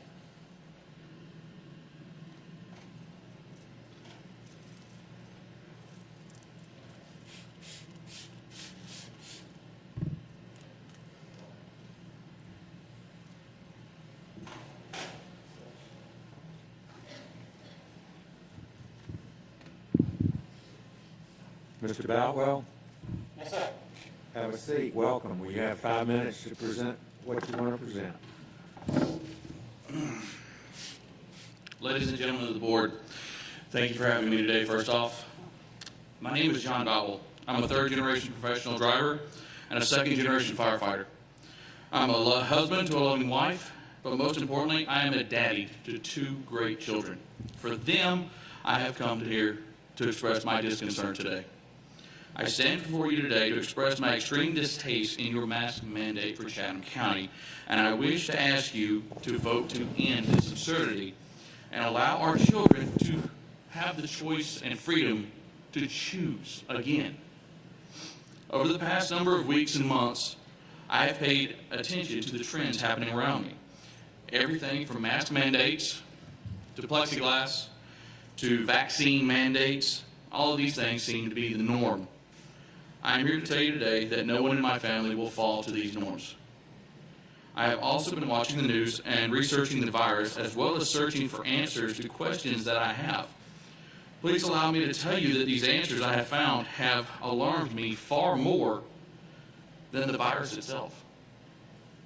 As I share with you my questions and the answers that I have found, it is my belief or my hope that you will understand why I call the mask mandate or any mandate related to this virus a complete absurdity. It is my understanding that a lot of the businesses and schools making decisions based off of numbers from the CDC, as well as the WHO, World Health Organization, or the NIH, headed by Anthony Fauci. I will agree that these numbers do sound alarming at first, but with further investigation, a person can find the absolute lie that is behind these numbers, and I will give you 3 reasons why. In March of 2020, when the virus was at its first outbreak, when it was in its first swing, President Trump signed into law the Coronavirus Aid, Relief, and Economic Securities Act, otherwise known as CARES. This act was designed to provide federal funding for those who needed it while being affected by the COVID-19 virus. This included a large portion of funds to go to physicians in hospitals working on the front lines of this battle. Specifically, the CARES Act, and this is the point I want to point out specifically, the CARES Act allows a 20% premium or add-on to COVID-19 Medicare patients. Specifically, the USA Today published a fact-check article on April 24th of 2020, which looked into claims of the possibility of hospitals being able to abuse this premium in order to get more funds or money. This is, allow me to share you a few excerpts from that article. The Senator Jensen of Minnesota, physician in Minnesota, was interviewed by the Ingram Angle host Laura Ingham on April 8th. Fox News claimed that hospitals get paid more if Medicare patients are listed as having COVID-19 and get 3 times more money if they're on ventilators. The article continued, as Jensen said, hospital administrators might well want to see COVID-19 attached to discharge summary or death certificates. Why, you ask? Because it is straightforward garden variety pneumonia a person admitted to the hospital, if they're on Medicare, typically the diagnosis-related group lump sum payment would be only $5,000. If it is a COVID-19 related pneumonia, it would be $13,000. If the patient then ends up on a ventilator, it goes up to $39,000. I personally would not want to think that any of my medical staff or professionals would ever want to turn these numbers or doctor them to make themselves look better or gain more funds. But it is also my belief that the possibility is overwhelming. There's more than likely a few doctors between here and California that have just signed a deal to go to the Bahamas. As far as the ruling on the fact check, USA Today ruled it. We claim the fact check. These hospitals get paid more if the patients are listed on COVID-19 on ventilators as true. Hospital and doctors do get paid more if they're diagnosed with COVID-19, if it is considered presumed, or they have a COVID-19 absent laboratory confirmed test. They are 3 times more than patients placed on ventilators, and the cost of care at loss of business resulting in the shift of focus to treat these patients. Number 2, if anyone has remembered the flu season last year, it basically disappeared amongst the confusion. Anybody know why? Just recently, the FDA recently recalled an antigen COVID test that has been used under emergency authorization for the pandemic and has been recalled due to its inaccuracy. It cannot tell the difference between the flu virus and the COVID virus. So last year when the flu season was around, where did those numbers go? Right into the COVID numbers. On February 9, 2020, the Gateway Pundit published an article which followed information reviewed by peer-reviewed study in the Institute of Pure Applied Knowledge. It stated, the CDC has now legally required red-blooded Americans to wear face masks on all public transportation as globalists try to push the concept of double masking. Since the election, the World Health Organization admits that PCR tests are not totally reliable on the first try, and the second try might be needed. Correspondents with the CDC quietly admission blend viral and antibody technique cases so that the people can test positive on an antibody test if they have antibodies. Your time is up, sir. I believe you had sent this to us already, and you... I did, yes, sir. Thank you for your participation with us, and we all have a copy of your presentation. Yes, sir. Thank you very much, sir. Thank you for allowing me to speak. Yes, sir.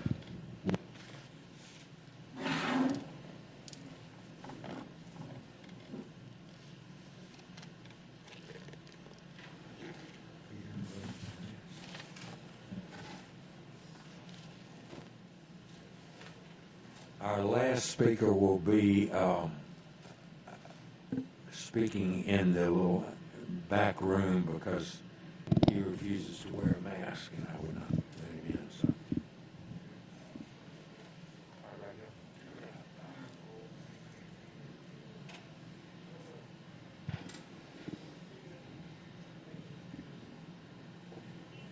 You set up, Mr. Hediger. Thank you. No, he's going to stand right there. Am I ready to roll? He's Yes, sir. Good afternoon, Dr. Levitt, school board members, and a special good afternoon to my Patriot friends who took time out of their busy day to come here and testify to this embarrassing group of people. Dr. Levitt, I have a question for you. I'm going to shift gears momentarily. Dr. Levitt, what is the date on the Declaration of Independence? We are not answering questions, sir. You have a 5 I can't hear you. You have a 5-minute presentation. This is not a time that we answer questions, sir. Why can I ask Dr. Levitt a question? Why can I ask a question and get an answer?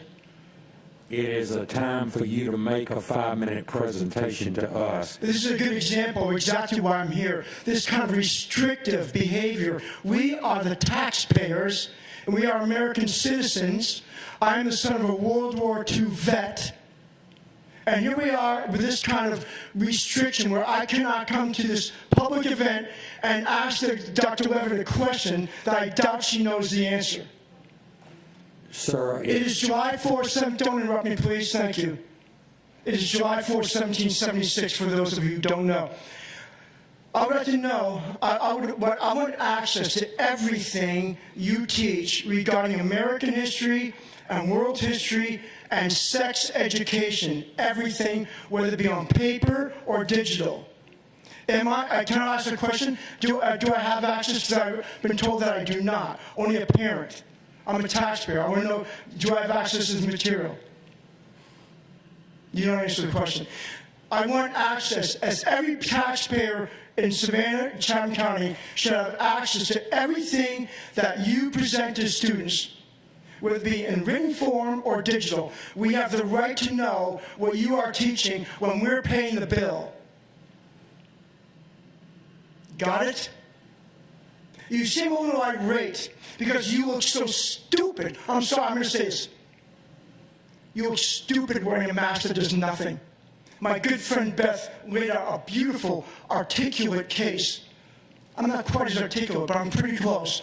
A couple things you should also know is a substance called graphene oxide. It's not a vaccine, it's a gene therapy. It's toxic. Everybody should know this. Look at everybody wearing a mask that does nothing. And a lot of things Beth mentioned, I was also going to mention, America's frontline doctors. You need to look up a book. Look up a book, don't use Google, use a different search engine.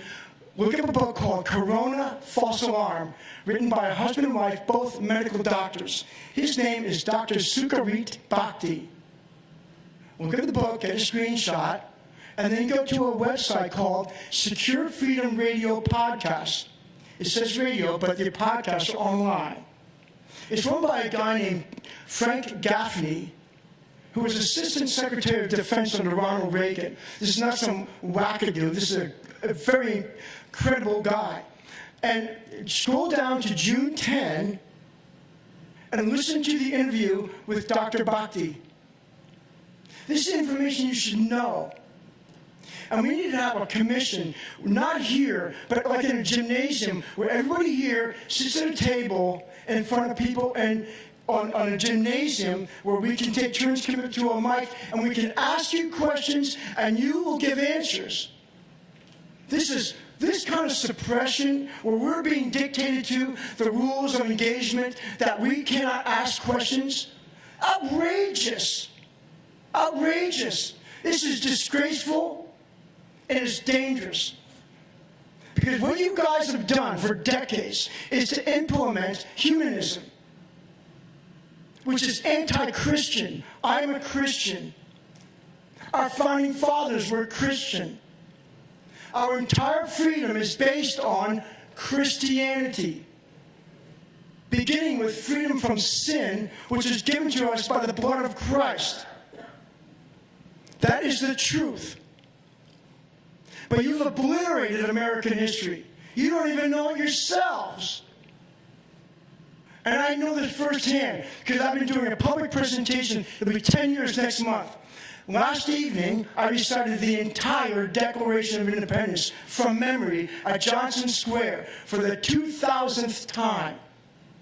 And August 10, in case you didn't know, was the date that Archibald Bullock first read the Declaration of Independence aloud in Georgia, August 10 of 1776, at Johnson Square. I offer my services here today, August 11, 2021, to teach the teachers about American history. I also make a timeline for American history. I had to write up in the New York Times in 2010. I invite everybody here to call me. Give me a call. Peter Robyn, R-O-B-Y-N. I have a Connecticut Yankee phone number. It's 203-984-1284. Give me a call. I volunteer my services. Actually, I like to get paid, since Dr. Levin makes $300,000 a year. Holy mackerel. Thank you, Mr. Robyn. Thank you. Thank you very much. God continues to your hearts and guides you in the right direction.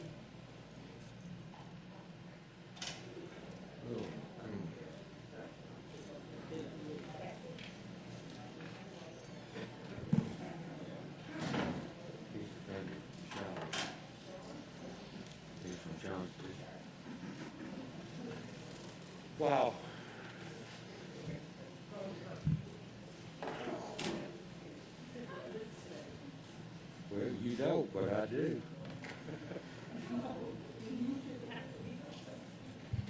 Okay, as we move forward, I need a motion to approve the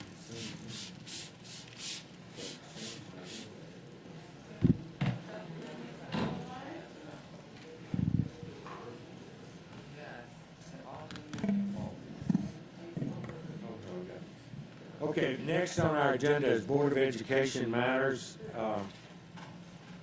And we've got several things to consider, but most of them are first reads, and so we shouldn't have to spend a lot of detailed time. Mr. Hediger, you want to guide us through that? Yes, sir. Thank you, Mr. Board President, board officers, members of the board.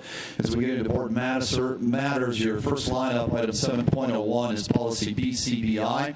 This is public participation in board meetings, and this is based on recent changes to the state code, which went into effect on July 1. We were compliant with that work during the last board meeting, but we need to get our policy in line with it as well. Basically, the changes came down to specifically enumerate that a Board of Education must, at every agenda of its regular meeting, include a public comment section, and no more than 24 hours is where you could put the limit on previous sign-up for that. So the policy has been revised to reflect those changes, and we did note that the regulation side of it was primarily unnecessary because it was definitions and it wasn't really procedural, so all of the procedures are enumerated in the policy now. We've been very careful with that, the wording of this, because as you know, what our policy has been about letting us know ahead of time. And the law still states that for the chair can ask what will be discussed if planning for the meeting. So, Dr. Hutchins-Brown and Ms. Hall. Thank you very much. So I know this is the first reading. My comment is just on the fourth paragraph where it says materials shall be provided in advance of the meeting. I'm pleasantly surprised that our presenters today did do that. They did give us some selective scholarship that they wanted us to review. That hasn't always happened, and it's not really enforceable. So I just kind of want to bring up that observation, is that it's not really enforceable for them to provide their materials in advance. So I don't know. Well, we've been doing that lately, actually since about right before the new law, because Ms. Hale, Ms. Davis-Brown, doesn't just respond by email anymore. They get on the phone with the folks, and we have tried to make the 5 minutes easier by saying, use your 5 minutes to make your salient points by giving us, a 10, 15-minute presentation. Okay. And so that, it may be unenforceable, but it also gives them more access to us in a sense, because we get the whole presentation. Okay. Well, that's really helpful. I just didn't know whether we were going to try to enforce it. And so I appreciate the clarification and the work of Ms. Hale and Ms. Davis-Brown, because I know that's a lot of back and forth. The other comment I have is, I assumed that when the entire regulation was blacked out, that it meant we just weren't going to have a regulation because this was primarily a board policy interaction. So is that what we're doing? We're just eliminating the regulation? Correct. The recommendation is delete the regulation and modify policy.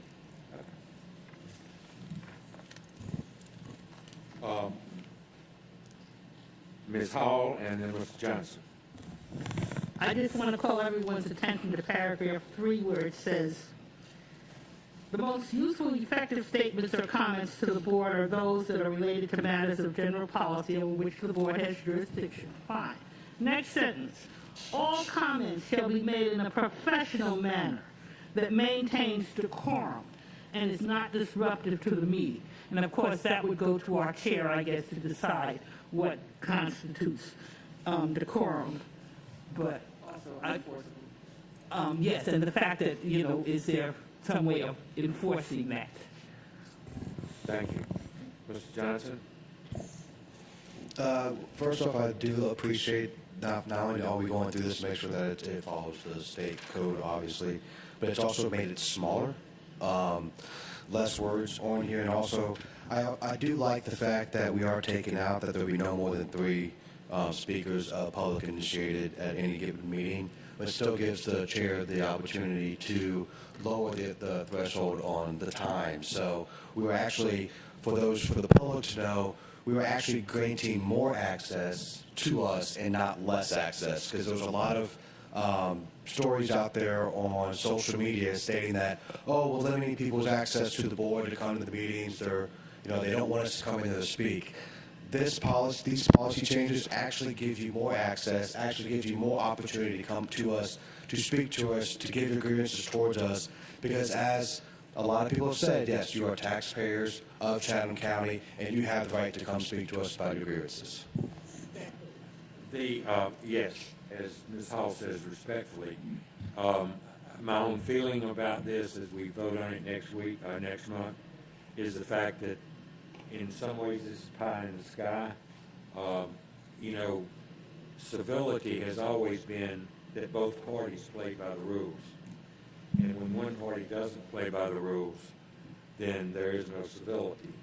And having the right to walk in the store as a taxpayer, to me, does not extend that right to calling me names or the superintendent names or anybody else. And that is where the difficulty comes in the world in which we live today, because people have a right, they think, to tell you just what they think. So that's a difficult part of policy in general to me. We will vote next month. Yes, Dr. Howard-Hall. Yes, paragraph 6 states just a few words, should first attempt to resolve the matter. That'd be nice if that could happen, but we know that some matters probably won't be resolved in their favor, so yeah, but I'm glad to see it in here. Right. Where they attempt to Take resolve out the ordinance back, first reading. Okay, moving on to the second one, Mr. Yes, sir. Item 7.02, this is Policy AE School Year. This is brought forward to the board under our 4-year review cycle.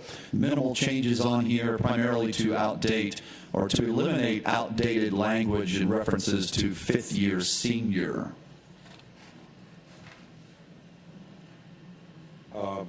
Any questions about that group?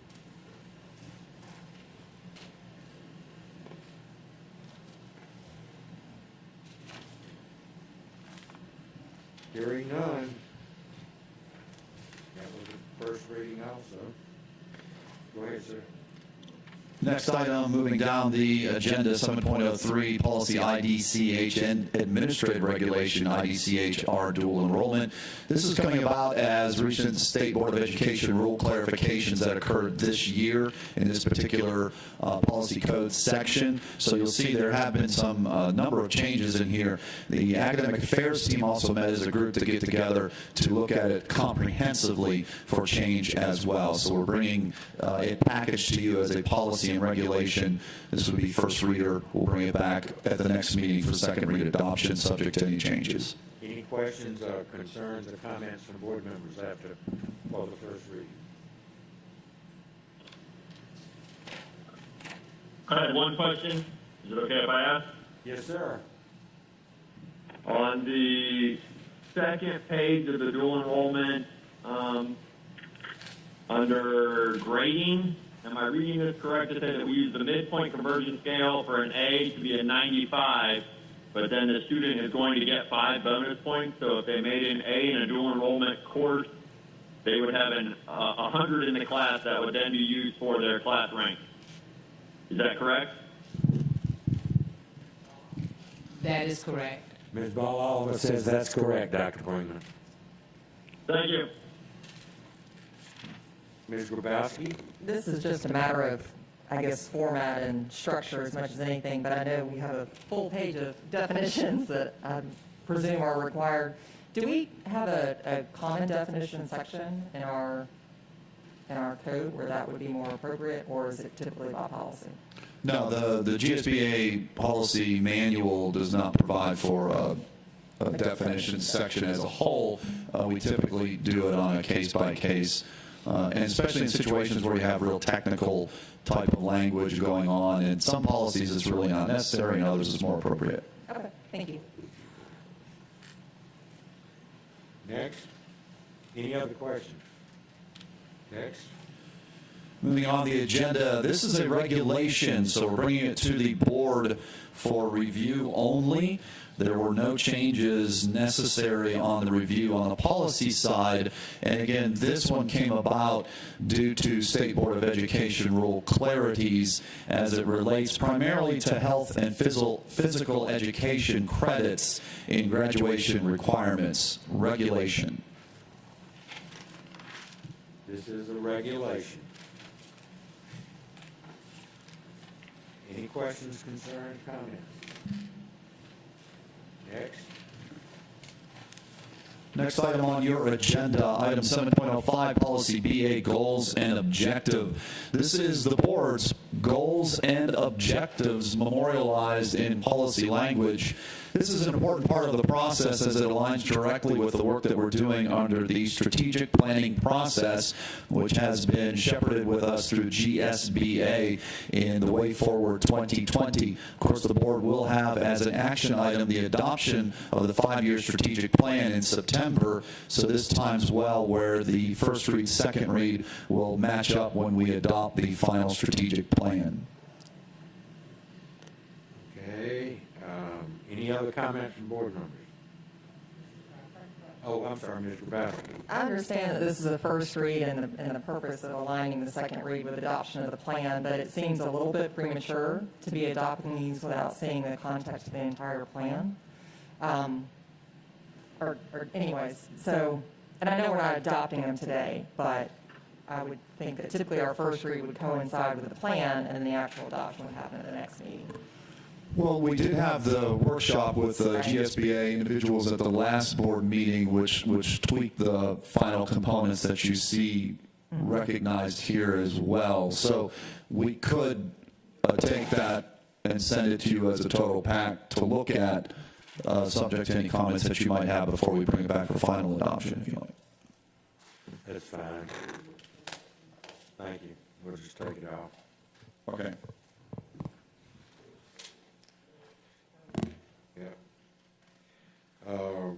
Ratification of bell times. Yes, very quickly, we had discussion, we continue to monitor our K-8 schools and how we're working relative to that schedule. So thank you for your support in advance. Bell time schedule, school year 2021-2022 ratification K-8 schools in support of the district's continuous effort to maximize resource efficiency within the district's public transportation program. Modifications were necessary to K-8 school schedules to allow for increased student ridership utilization, utilizing the current number of drivers employed with the district.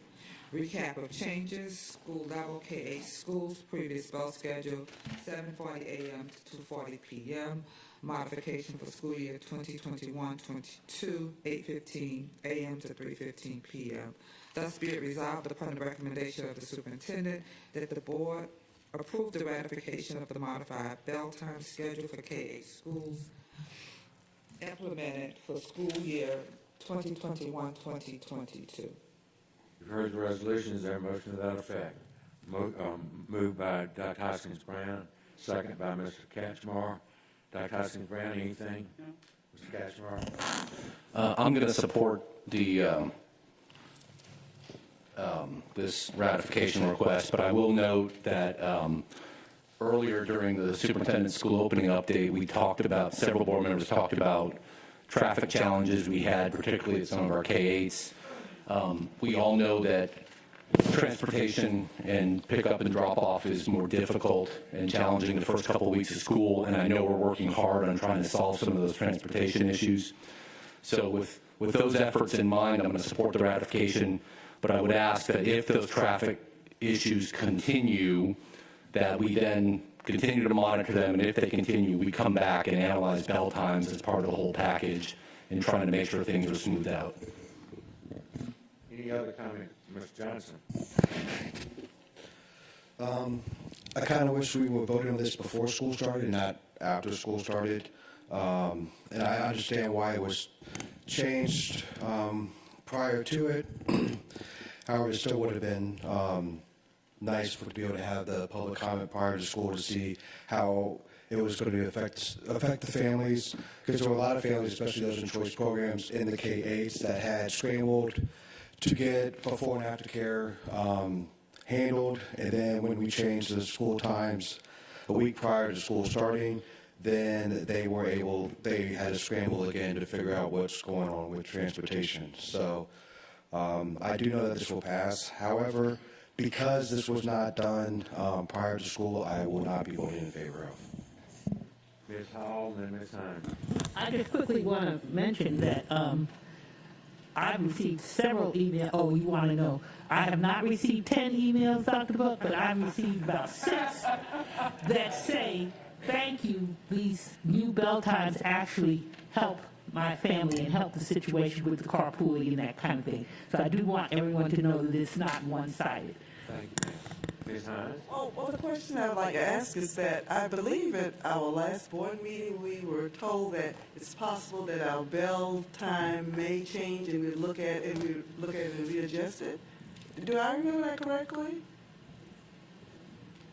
As we were planning and based on the information and when we received the data and have an opportunity to analyze how we could possibly prepare routes, it's just challenging. It was even more challenging this year as it's downloaded to us, and we're doing our level best to capitalize and optimize based on the number of drivers that we had. I was going to say, we said we were going to do that, but it was all predicated on the fact that by doing that, it would give us more routes to get more kids on buses. And I believe y'all said 30 maybe? Yes, exactly. 30 routes. And as so we talk that's about the reason it was so late. the folks, when we look at who's quarantined, you need to understand that bus drivers and monitors are included in that number as well. So we're making sure that we can find every opportunity to transport as many students as possible. I'm just glad we were able to accommodate more parents and students after we saw that we could change. Thank you. Any other, Town Hall? Yes, repeat the number of since we did change the bell time, what impact did it have on the number of students and the number of routes? Approximately 3,500 students, ma'am. 3,500 students. I'm saying by changing the bell time, we were able to add how many more routes to include how many students? He's giving you the actual number of students we've been able to add. 3,500. Yes, ma'am. Right, so it's a cause and effect. I know that it happened when it did, but we had circumstances that allowed us to have to do this. It's not that like we're just inadvertently let's just change the bell time. We're trying to optimize our routes and maximize our ridership. And if it helped us to include 3,500 more students, I applaud you for a job well done.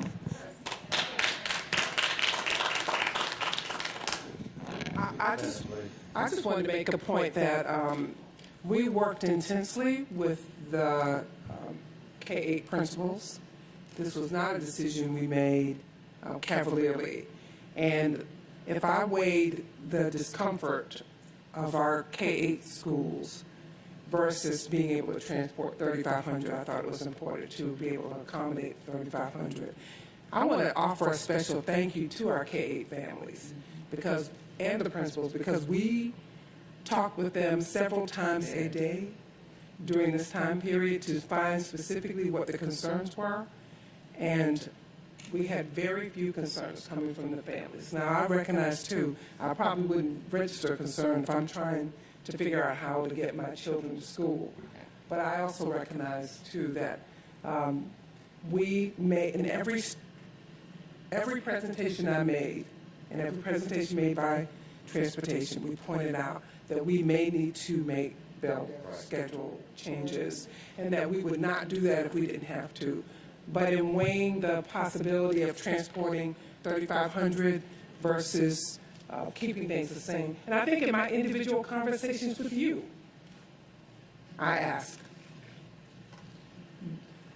for because that is what I do. I call and ask or let you know where we are, and if there's a concern that you have, because I think it's important for you to be able to field the questions that will come to you. But I want to extend a special thank you to those families, 5,594 families. They were able to pivot. It may not have been convenient, but we did not hear an outcry from those families. And I think what we're going to eventually find is that some will probably say, can we keep this schedule? But we will do the best we can. I appreciate Mr. Abbott and the transportation staff for being able to give me an actual number of students that we were able to transport because of the change in the schedule. Thank you for your support. Any other comment? Mr. Bowser.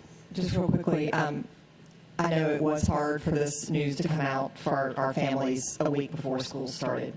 And ideally, it would not have been such a short time frame.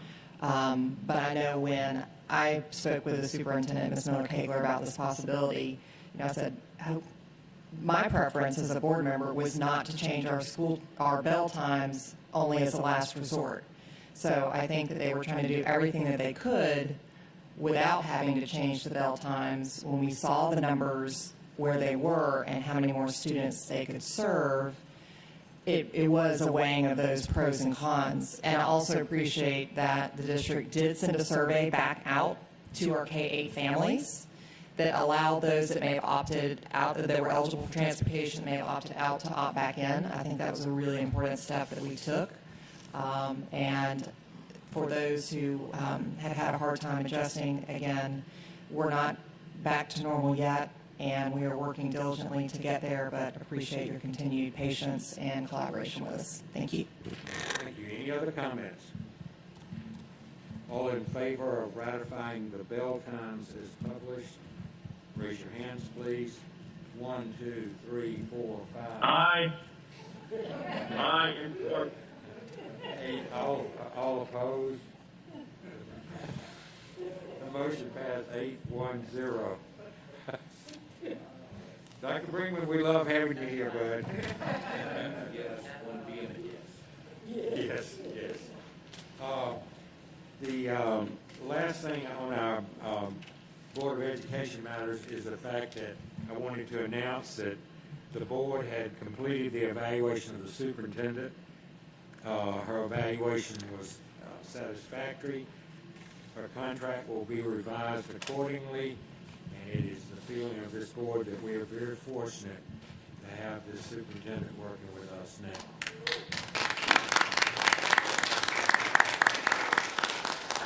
A motion to approve the consent agenda as it is modified again, or is it? Okay. Dr. Hoskins, Brand moved, Ms. Hall seconds. All in favor of the consent agenda, raise your hands, please. 1, 2, 3, 4, 5, 6, 7, 8. I got both my hands raised. 9. Motion passes 9-0-0. Last thing on our agenda is under Goal 5. It's a major projects update on East Lodge 3. I've been looking forward to this because the last time our presentation got sold sort of short, and that was me that did that, and so I'm looking forward to it. I love the looks all the board members just gave me. But Ms. Bozeman, come forward.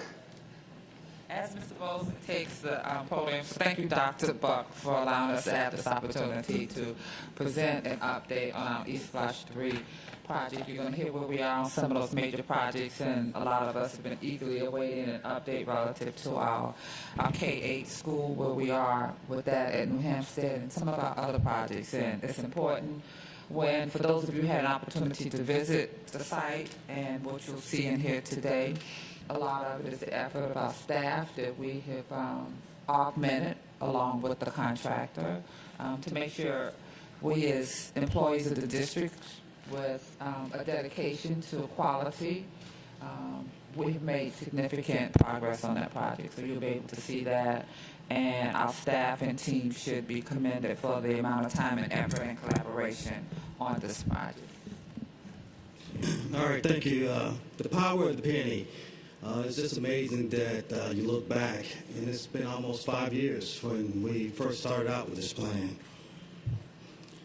Here's our capital projects plan that we put before you in 2017. I am proud to say that everything on the project list that we was able to do, there's 2 exceptions. One, we decided to, Windsor Forest High School gym, we decided to make that turn that into just the design portion of that. So we took that $6 million and we used it for design, which Windsor Forest would be part of our E4 plan. And then Largo Tibet, we took a look at that. And Largo Tibet, that renovation is going to be in a floodplain, so we're looking at what else we can do in that facility in itself. But everything else we added to the list. Some of the things that we added to the list is some sustainability items from a LED standpoint and retrofitting. We also added some HVAC control upgrades. And so we did everything we said we was going to do and some. And so at the end of this capital plan, we are projecting to have about $10 million on hand. But don't get too excited because I'm going to tell you further in the program some things that we are expecting as part of our cost increase as it relates to some of the supply issues. I want to just take you to, how we're doing from a standpoint of analysis. Every project that we do, we go back and we analyze kind of how we're doing on all of the different finishes, specialties. And this is White Bluff, New Hampstead, and Jenkins. And White Bluff and New Hampstead are design bid build, and Jenkins is a CMR. I often get questioned about why we choose what particular delivery method, and it's all based upon risk. If you look at Jenkins, it was an occupied campus. It had, kids on there, and we was going to be closely contact with the construction. That risk was very high for us to turn that over to a general contractor, and so we opted to go with CMR. If you look at New Hampstead and White Bluff, both of those were non-occupied campuses. However, as you can see, the cost for CMR versus a design bid build is quite significant. And you expect that because basically what a CMR does is put all the risk in there. With design bid build, we as the owner, we assume some of that risk. And so I'll show you how we do that. Here's another look at the project's financials and how we spend, what we spend per child. And so on our multi-campus, it's about $41 million, $41,000 per child. On Jenkins High School, it's about $54,000 per child. And you somewhat expect that because it's a STEM-type school. $38,000 per child is kind of what the average standard is. And you can see on most of our schools, we're way below that. I want to also give you an opportunity to take a look at the, what we said we was going to do and how it came in from a schedule standpoint. So on the schedule baseline, we said we was going to be done in July. This was a design bid build project, and we finished in July. It was 2 weeks later, but we did finish. And here's the financials of that. We came back to you in December 2020. We gave back $1.2 million of that, and we're looking to give back another $500,000 to that.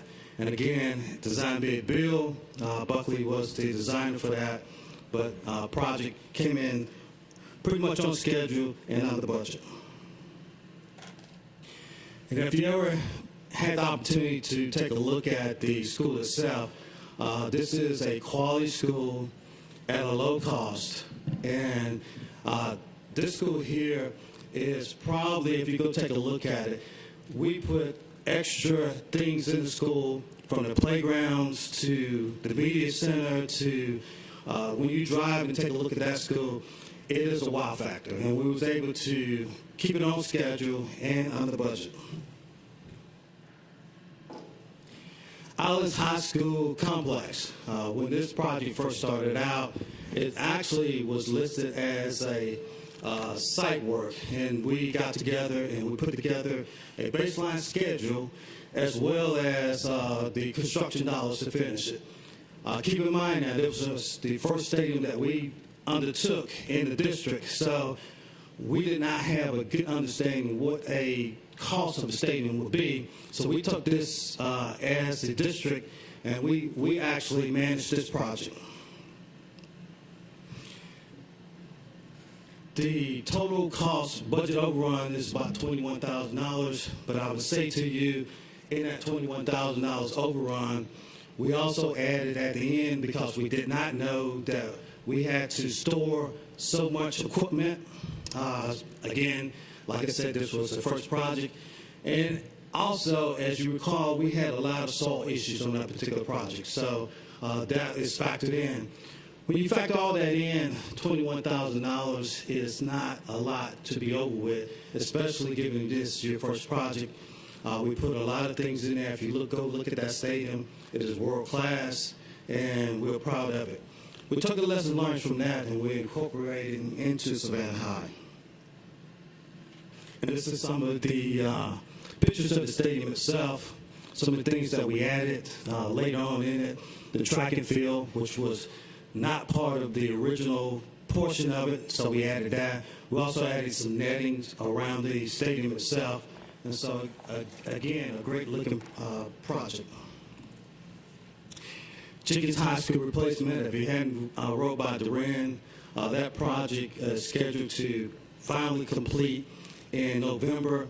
It was a phased approach project. We always knew that we was going to have phase 1, and then phase 2 would be the ball fields, in which we just added the turf to that, which I believe was voted on as part of the agenda item. We told you we would come back and take a look at that.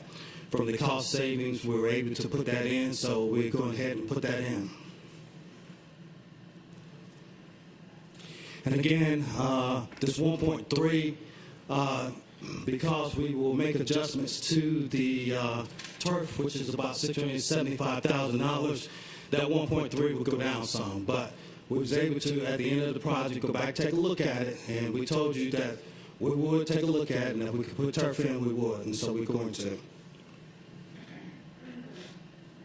And here's some of the pictures of that school as well. New Hampstead K-8, again, the baseline construction schedule, it was scheduled to complete in June.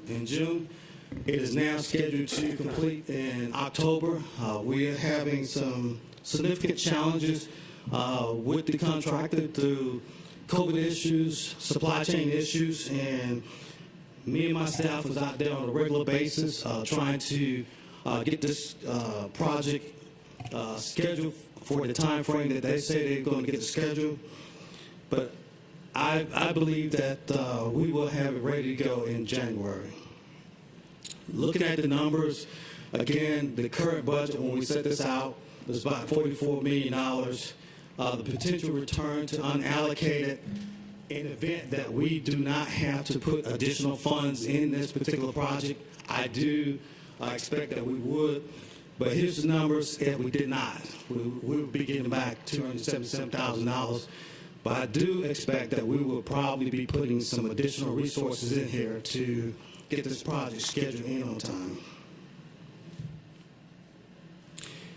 You took a look at this project probably about a month ago. Some significant differences in what the project is looking like right now. And again, me and my staff is out there every day working with CPPI as a partnership, helping to bring this project in. Here's some of the pictures that currently that you're seeing. Again, some of these pictures, as you have seen when you went out to the site, is still in pretty rough shape, but they're getting all the supplies that they have in. They're working 6 days a week.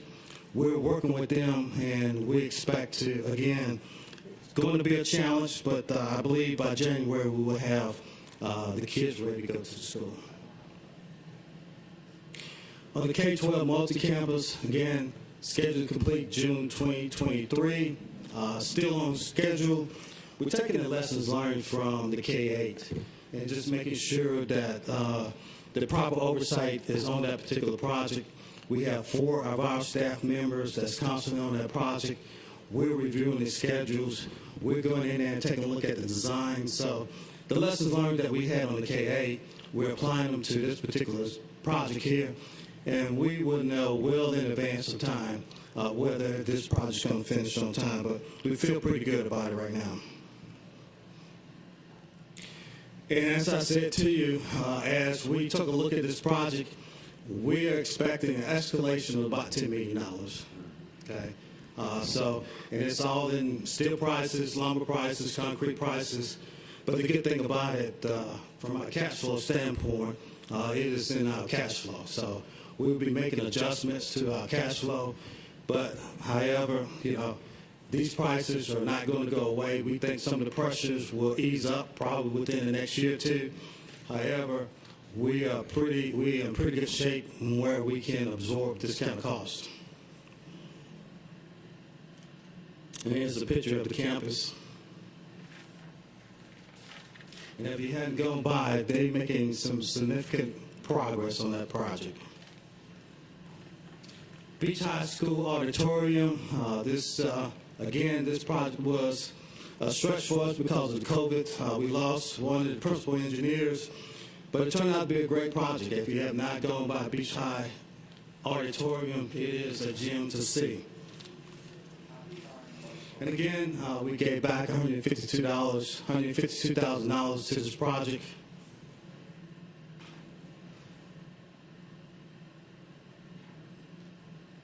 Woodville Tompkins Auditorium, again, that project is done by J.W. Buckley and TQ.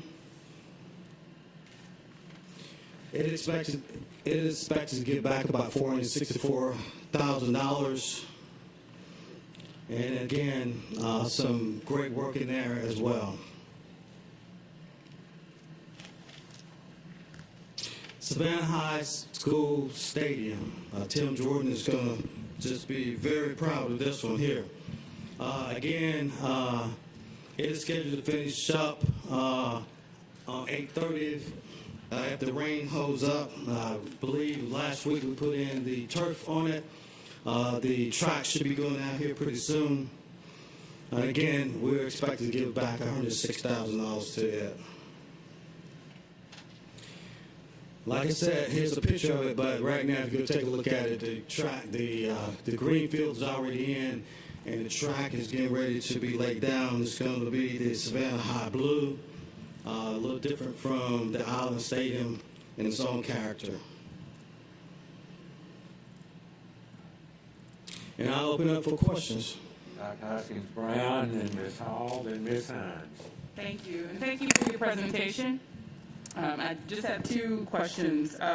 One is the matter of the name of the Beach High School Auditorium. I know we got a question about that in terms of the name on the outside versus what's there. Are we still working on that resolution, or is that being addressed? We are working on a resolution. We're working on also Dr. Hoskins Brown, an interior tribute to Mr. Mold. We've had opportunity to speak with the architect as well as the contractor, that the costs associated with removing the existing letters and replacing them, I think the cost right now is close to about $9,000, not just the cost, but the impact on the structure and the ability relative to supply chain to have those come in. So we're looking at some alternate options as well. We may have to consider delaying that one structurally because we already have it in place, the impact that it could have, that we're taking those down and then replacing it with something else. So we're continuing to vet that. But in the interim, there's 2 options that we're working on that we can do immediately for the interior. Okay. Was the error associated with the timing of the naming versus the timing of the specs for the building? Like were the specs for the name as they put it on in their design files a long time ago, and our naming occurred afterwards? Of the actual auditorium, or making the tribute to Mr. Mole. Okay. Yes. But we certainly want to pay tribute to Mr. Mole. And I think once we bring back some final alternates for your consideration, I think it will be acceptable. Okay. I mean, other than having to go and, kind of redesign what's up there now and reconstruct it, we certainly want to pay tribute, and we're working on 2 options. Okay, thank you. I look forward to what you will present. Yeah. We're working on that, and there's 2 that we know, and there's something else that we're considering as well. Okay. And then on the revenue for the capital projects and the increase in the cost for the K-12 multi-campus, I just want to reiterate my understanding. I think my understanding is correct, and I want to put it out there for public consumption just so they can be aware that the increase in the price is not through any fault of our own. So Jenkins started in 2018. We saved $1 million on that construction because that construction occurred before this huge increase that came along with the pandemic. The K-12 multi-campus started later and will be ending in 2023, so the cost is greater, even though I think the cost per square foot is not that, the cost per square foot is not that different, but there are significant increases in some of the other supplies. That's correct, and those increases have not been adjusted accordingly. But for steel prices, we're looking at $6 million increase for steel. Okay. And so, and we don't know, they're buying out that project, and so we don't know what other increases that we're going to have. We do know that there are increases for concrete. We do know there's an increase for lumber. Mm-hmm. And so we're going ahead and we're reprojecting what we think the final numbers is going to be. And I give you, for example, for Savannah Arts, we looked at that and it was $17 million. We just got the estimate back and it's $20 million now. Okay. So that's really helpful. And on slide 3, where you have your cash on hand at the end of the year per year, each year that dollar amount in yellow rolls over to the next year, and the value that we see is the amount of money left over after the expenditures for that particular year. That is correct. Okay, thank you. So that means in 2023, oh wow, look, we have $266,479 left, so that's the $10 million that can cover the overage in the K-12 project? That is correct. Okay, thank you. And we'll be making adjustments to those. We'll come back to you and we're going to give you a new budget for the K-12, just like we did for the K-8. When we get those numbers back in, we will come back with a budget modification saying that, hey, this is the dollars that we're going to need. But most of our projects, we're finishing up on those projects. We got those numbers in, and so we feel pretty good about this cash flow sheet. And so that's why we feel pretty good about being able to finish the project on time, well, with enough cash in the bank to be able to finish it. Thank you. Ms. Hall, Ms. Hines, Dr. Howard Hall, Mr. Johnson. Okay, very quickly, Dr. Buck, I'm going to be having a different outfit for every ribbon cutting to match the school colors that we go to. So I'm looking forward to that. So the other thing is, I just want to mention, I was at the scrimmage between Savannah High and Bethesda last week that was held at Island Stadium. And I heard some of the visiting parents remarking about how beautiful our stadium was. And I was very proud of that because, I said, shoot, this is not a college. this is our, high school, and we have this kind of stadium there. And I also said, let me say it so I can tell Mr. Cashmore that. So when Savannah High is ready, he won't be hating, on Savannah High. So I want him to know that he got some wonderful comments. We did from parents visiting from Bethesda and some of our own Savannah High parents to see that beautiful stadium. Yeah, and just the fact that we're going to duplicate that at these other places, I think we really deserve a pat on the back. Thank you, Ms. Hall. Ms. Hines, Dr. Howard Hall, Ms. Johnson. Okay. Attorney and All right, well, let me ask you a couple of questions here. I must admit that the alum on the board the Beach High School alum that's on the board, District 5, District 6, asked all the questions I need to ask about Beach High School. So I'm going to ask you about a couple of things I just don't quite understand here, and they're simple. On slide 24, this is at White Bluff. Is this a play area for the children? This little, I don't know, is that a little red animal down there? Oh, well, it doesn't look like a media center. Okay. Okay. That's Clifford the big red dog in the media center. I was trying to figure that thing out. Clifford. That's Clifford the big red dog. Okay, well, you see, I'm no longer a child, so I wouldn't know that at all. Okay, there was one other question, I thought I had my hand on it. Oh, I think on the drawing for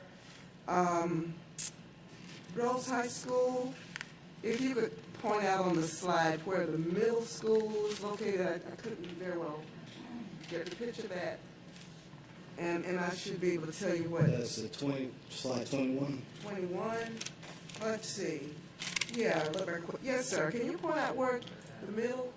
And then it's K8. Where is it? Where would it be on this map? All right, so you have three components of that particular school. So you have the on the first leg of that is the elementary school. The second leg of that would be your high school, and the third leg would be your middle school. So all of those are having their own areas where it's always confined to those particular areas. That was one of the things that from the feedback that we got is that we wanted those areas to be kind of locked off, and so that's where they'll be. So what are the little white squares or triangles, or not triangles, but so the areas in the middle of it is all of the areas that they'll be sharing. Up top will be all of the administrative areas, and then on the right-hand side is your CTAE. Okay, all right, thank you.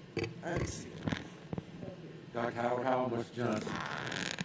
Yes, if you all have not had the opportunity, I guess being retired, I have a little free extra time to take a visit at these schools. When it comes to our school district, I don't see district lines. They are all invisible as far as I'm concerned. So I had a chance to go by Jenkins, and Ms. Handy was graciously enough to give me a tour. Then I went to White Bluff. Mr. Lewis was gracious enough to give me a tour. That is why I'm familiar with Clifford the big red dog, because when I had gone into the media center, I saw what was going on there. And also at Woodville Tompkins, Ms. McGuire gave me a sneak peek at the gym, and I'm just so excited. When you drive down 21 and you see what's going on, the excitement is in the air in Garden City. So I've been getting phone calls, and everybody's just excited. So they will be having a meeting next week in Garden City, the Garden City Association neighborhood association meeting next Tuesday, and just a brief presentation will be given regarding the school. We've already contacted academic affairs, and Dr. Navarre is giving permission, so Mr. Bozeman and some other people will come out just to talk briefly about what's going on, because they actually see the demolition that's taking place, and now the blocks are going up, and they just want to know what's going on out there. So we are very excited. You all have done an excellent job with these buildings. They are definitely the state-of-the-art schools. They are awesome. So if you get a chance, just please go and take a sneak peek. Thank you, Dr. Howard. Mr. Johnson? Thank you for your report. This is a personal note. Our wife and I were in the car driving down White Bluff, and she didn't realize that the school was already ready, and she was quite impressed just by looking at it on the outside. So the design of it is actually hands down. Our designs for our schools have gotten a lot better over the years. So I would like to thank you and all the guys in design. Last time I was out on the islands, I swung by the athletic complex out there in the stadium, but I have to concur with Ms. Hall. It's a beautiful, beautiful stadium out there on the islands. Looking forward to see what we can put out there on the west side once the multi-school campus gets up there. We got to compete. We always forget about the west side, but it's okay. And the last time I went down Duran, I saw Jenkins and what's going on over there. That's a beautiful school as well. So keep up the good work. I'm looking forward to being able to cut that ribbon for all these schools, and especially the lovely K-8 out there in New Hampstead. So good job. Thank you. Rubowski? I certainly have to echo the compliments about the design of the schools. They're absolutely gorgeous. So thank you for all the work. I love all the natural light, the atrium in Jenkins, the patio on the second floor outside the media center at White Bluff. It's just amazing. So kudos on the design. I did have a quick question on the Savannah High, on the relocation of that utility. I think we were going to look at if there are opportunities for the cost share about the cost of that relocation. Do you have any additional information about the status of that? Yeah, we took that all the way up to the Executive Vice President of Georgia Power, and because of Georgia Power rules and regulations on how they report out, they would not give us a cost breakdown of what that was. But we did ask for it. Some of that stuff is proprietary, and so we asked for a breakdown of what that was going to cost us. We went all the way up to the Vice President, and so they are not willing to give us that information. But I think we were also going to look at the process by which that information was determined from the contractor, the design side, because it was discovered a little bit later in the timeline. Do we still have an opportunity to evaluate cost share there? Yeah, and so again, on cost share, that would be a design error, errors and omissions. But again, if you go back, take a look at our contracts on how we are contracted for our errors and omissions. Basically, it is solid on who would pick up that cost, and so we'll turn that over to our board attorneys after we finish up and kind of discuss out of that on how that is going to be handled. But from a perspective, errors and omissions, normally we put that into our project files, and that takes when we take a look at who's going to get whatever projects coming forward, then that is taken into consideration. But all the information that we get, we'll turn over to the attorneys, and they look at the contract and see what we can get back. When we get a resolution, I would appreciate an update on where we end on that. Thank you. Okay, sure. Any other comments? I did have one of my classmates to call me the other night, Mrs. Hall, Dr. Hall, about the naming of the Woodville Tompkins gym. Anything on that, Dr. Ritt? No, we'll work with the principal and the board member, and we'll bring that forward to the committee, to the board. But Dr. Buck has certainly asked me to work with staff to look at the whole naming facilities process. We are getting requests from everybody to name something, and we really need to work on that process. Yeah. Thank you. Have we got any other questions? Thank you, Mr. Bozeman. Dr. Levette has an introduction to make before we break today. Thank you. It's my pleasure to introduce to you formally for those who don't know. Mr. Julian Childers, he is the new Associate Superintendent for Transformation Schools. You approved his appointment some time back. He made it through his first board meeting on this side today. So we're asking you to stand. He has certainly gotten started right away, of course, with support from the other associates. So just wanted to make sure that we let him get through this meeting before we introduced him.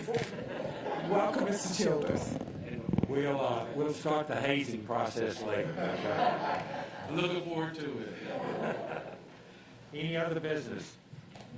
Can I have a motion from Dr. Hoskins Brand to adjourn? Second by Mr. Catchmore. All in favor, say aye. Thank you, Dr. Bringman. We're adjourned.